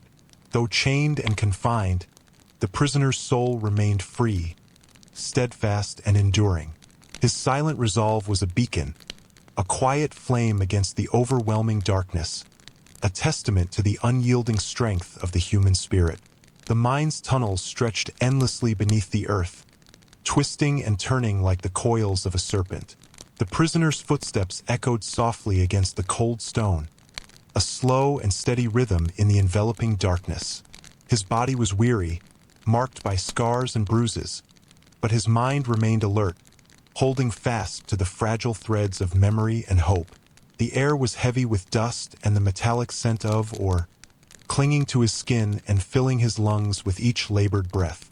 Around him, other captives moved silently, their faces etched with exhaustion yet carrying an unspoken determination. Together, they formed a quiet resistance against the crushing weight of their fate. Beyond the darkness lay a world of light and freedom, distant and nearly forgotten.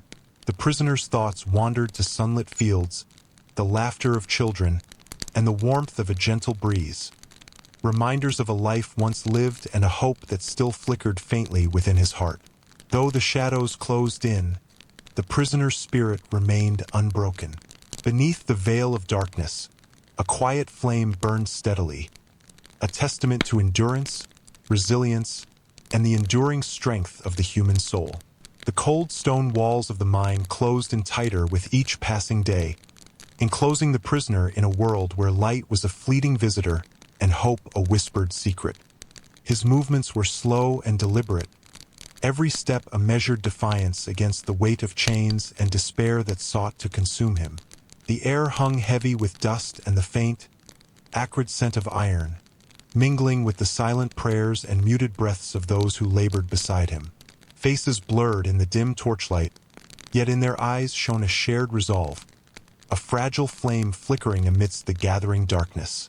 The prisoner's thoughts reached beyond the suffocating walls to memories of open skies, the rustle of leaves in a warm breeze, and the distant sound of laughter. These recollections were fragile threads woven into the fabric of his endurance, delicate yet unbroken. Though the shadows threatened to swallow all, the ember within him glowed steadily, a beacon of resilience in the endless night. Beneath the earth and far from the empire's grandeur, the prisoner's spirit remained unyielding, a quiet flame that no darkness could extinguish. The depths of the mine lay shrouded in darkness so complete it seemed to swallow sound itself. Only the faint flicker of torches cast hesitant light, dancing along rough walls scarred by centuries of ceaseless labor. The prisoner moved quietly through the tunnels, each step measured, each breath slow and steady, a silent watch in the heart of shadow. His body bore the weight of punishment, chains biting into flesh and muscles worn thin by relentless toil. Yet his eyes held a steady calm, a quiet strength that defied the oppressive gloom. Around him, others labored in ghostly silence, bound together by suffering yet sustained by an unspoken hope. In moments of solitude, the prisoner's mind wandered beyond stone and darkness to memories of sunlight filtering through leaves, the gentle hum of life beyond the mines. These recollections were fragile sanctuaries, delicate as the torchlight flickering at his side. Though confined and worn, his spirit endured, a solitary flame burning steadily against the consuming night. The silent watch continued, a testament to resilience beneath the earth's cold embrace. The oppressive stillness of the mine was broken only by the slow, rhythmic clinking of chains and the muted scrape of worn tools against unforgiving stone. Time seemed to lose all meaning in this subterranean world, stretching endlessly like the tunnels themselves. The prisoner moved with deliberate slowness, each step a battle against exhaustion and the relentless passage of days. His body bore the marks of countless punishments, scars etched deep into weathered skin, muscles taut with fatigue, and wrists bruised from the unyielding grip of iron shackles. Yet beneath the surface of physical suffering lay a spirit that refused to be broken. Within the depths of his mind, memories flickered, sun-warmed courtyards, the soft murmur of distant voices, the scent of blooming flowers carried on a summer breeze. The other captives shared the same silent endurance, faces gaunt and eyes hollow but filled with a quiet determination. Bound together by chains and circumstance, they formed a fragile fellowship, a testament to the resilience of the human soul. As shadows lengthened and the chill of evening settled, the prisoner felt the weight of time pressing down like the stones above.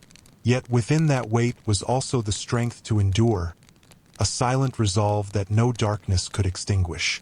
In the deepest recesses of the mine, where even the faintest glimmers of light dared not linger, the prisoner remained, a solitary figure etched against the jagged walls of stone. The air was thick with dust and the acrid scent of sweat and iron, a tangible heaviness that seemed to press upon every breath. Chains bound him relentlessly, biting into flesh with every movement, yet they could not tether the quiet fire within his heart. Memories whispered softly in the recesses of his mind, echoes of distant days filled with warmth and laughter, the gentle caress of sunlight on skin, and the soft murmur of a promise once made. Around him, the muted sounds of labor and the occasional scrape of stone created a somber rhythm, a cadence of endurance shared by those condemned to this underground purgatory. Faces passed like shadows, gaunt and weary, yet beneath the surface lay an unyielding spirit. Though the world above moved on, oblivious to their suffering, the prisoner held fast to a whispered promise that beyond the darkness, beyond the chains, there awaited a dawn that no shadow could withstand. And so he endured, silent and steadfast, a flickering light in the endless night. The tunnels stretched on without end, a labyrinth carved from cold stone and silence. The prisoner moved steadily forward, the weight of iron chains anchoring him to the earth, yet unable to crush the stubborn flame within his soul. Each step was a slow defiance against the unrelenting darkness that sought to swallow him whole. The air hung heavy, thick with dust and the faint scent of mineral-rich earth, filling his lungs with the bitter taste of captivity. Around him, shadows shifted and murmurs echoed, faint voices of fellow captives bound by shared suffering, their faces gaunt but eyes unbowed. Memories surfaced in fleeting glimpses, the warmth of sunlight on skin, the laughter of a distant market, the gentle rustle of leaves in a soft breeze. These images were fragile lifelines, threads of light woven into the tapestry of his endurance. Though the world above spun onward, indifferent and unaware, the prisoner's journey pressed forward, an endless march through stone and shadow, bound by chains yet propelled by an unyielding will to survive. Deep within the labyrinthine mine, where darkness pressed close and hope seemed a distant memory, a faint glimmer stirred. The prisoner, worn and chained, felt a subtle shift within, a fragile light flickering amidst the unyielding gloom. The air was thick with dust and the mingled sense of sweat and stone, heavy and oppressive. Each breath was a labor, each movement a slow surrender to exhaustion. Yet in the depths of his mind, memories kindled like sparks, sun-dappled fields swaying under gentle breezes, laughter echoing through crowded streets, the soft warmth of a familiar hand. Around him, others labored in silence, faces etched with pain yet illuminated by the same flickering flame of resilience. Though bound by iron and fate, their spirits remained entwined, a quiet brotherhood against the consuming night.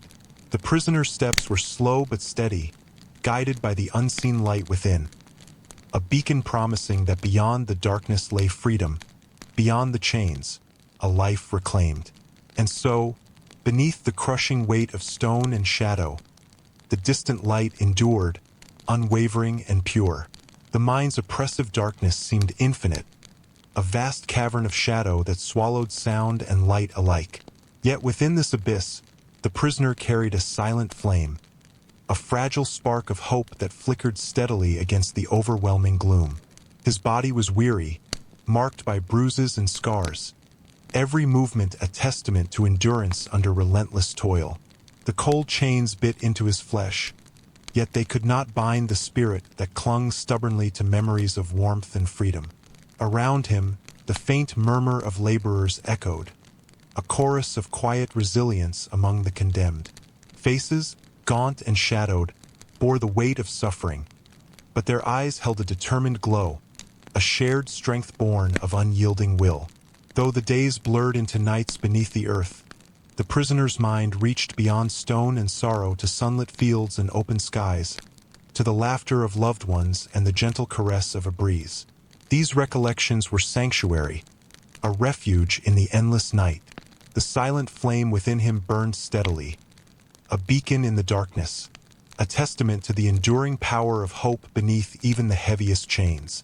Within the mind's endless corridors, shadows clung to every surface, deepening the gloom that swallowed all but the faintest glimmers of torchlight.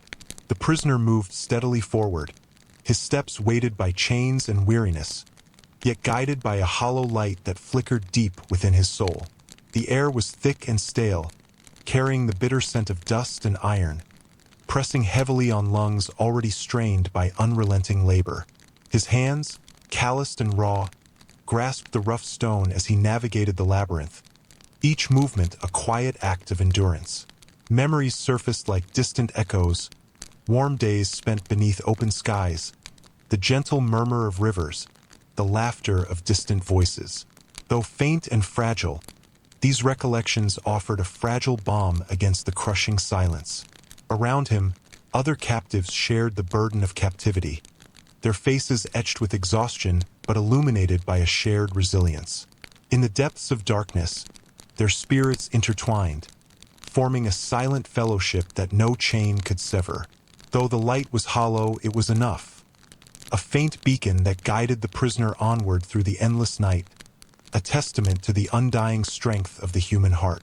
The vast darkness of the mind seemed endless, pressing down like a suffocating shroud over all who dwelled within. The prisoner moved slowly, his body weary and scarred, weighed down by the unrelenting burden of chains that bit deep into his flesh. Yet, amid the suffocating gloom, a last ember flickered within, a fragile spark of defiance and hope. The stale air hung heavy, thick with the mingled scents of dust, sweat, and iron. Each breath was a labor, every movement a slow resistance against the relentless erosion of spirit. Faces passed by like phantoms in the dim torchlight, their expressions etched with exhaustion and pain, but also a quiet determination that refused to be snuffed out. Memories of a distant past drifted through the prisoner's mind, sunlight filtering through ancient trees, the laughter of loved ones carried on a summer breeze, the soft touch of freedom's promise. These recollections were his sanctuary, a refuge where hope could endure beyond the reach of chains. Though the darkness pressed close and the days stretched endlessly, the prisoner's ember burned steadily, a beacon against oblivion, a testament to the enduring strength of the human soul beneath even the heaviest weight. The subterranean world remained unchanging, an eternal expanse of stone and shadow. The prisoner's steps echoed softly against the jagged walls, slow and purposeful, each movement a testament to survival against impossible odds. The iron chains that bound him were heavy, their bite relentless, but his spirit held fast, unwavering in the suffocating gloom. The air was thick and stale, heavy with dust and the faint metallic tang of ore. Each breath was a conscious effort, every moment a struggle to cling to the flickering light of memory and hope. Around him, others toiled in silence, their faces pale but their eyes bright with a shared resilience. Memories flowed quietly through the prisoner's mind. Sunlit groves, the distant call of birds, the warmth of a gentle breeze. These images were delicate threads woven into the fabric of his endurance, fragile yet unbroken, guiding him through the endless night. Though the world above had forgotten them, beneath the earth the prisoner's quiet resolve endured. It was a silent flame, a steady heartbeat against the darkness, a testament to the unyielding strength of the human soul. The mind's oppressive shadows seemed to deepen with every passing day, yet within the prisoner's heart, a waning light flickered still. The air was thick and heavy, saturated with dust and the scent of cold stone. Each breath was labored, every movement slowed by the relentless weight of chains and time. Around him, the silent procession of captives carried on.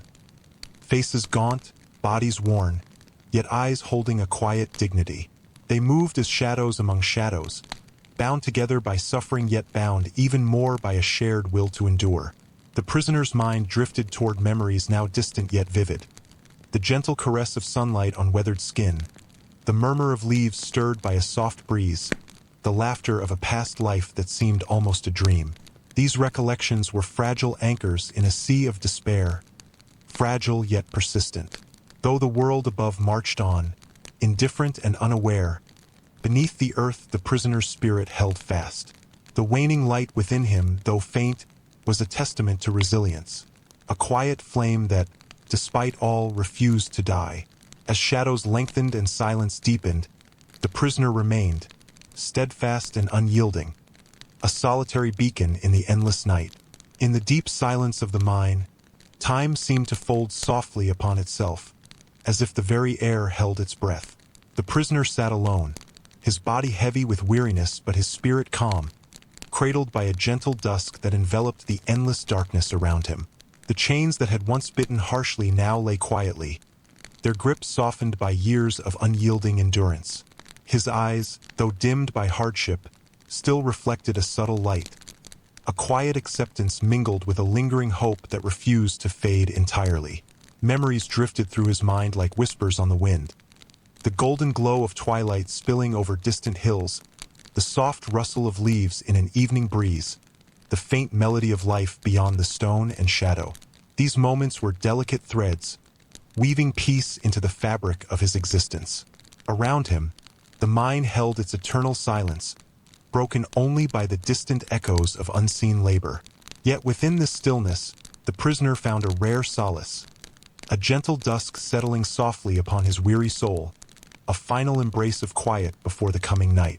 And so he remained, a solitary figure bathed in fading light, poised between shadow and peace. The endless darkness of the mine had softened into a quiet stillness, as if the very stones had sighed in resignation. The prisoner lay at last, his body spent, the heavy chains fallen silent beside him. The cold air whispered gently through the tunnels, carrying with it a fragile peace that had long eluded these depths. His breath slowed, each exhale a gentle rhythm fading into the silence. Memories of sunlit days, warm winds, and distant laughter shimmered softly in the corners of his mind, a tender farewell to a life once lived. The shadows around him seemed less foreboding now, more like a comforting cloak wrapping him in repose. In this final rest, there was no struggle, no defiance, only a serene acceptance, a quiet merging with the eternal stone that had held him captive. The spirit that had endured so long now slipped gently beyond the chains and darkness, carried on a silent current toward a distant light. The mine remained, vast and unmoving, but within its depths, a story of resilience and hope had quietly found its end. And in that ending, a stillness, a soft peace settling like dusk upon the soul.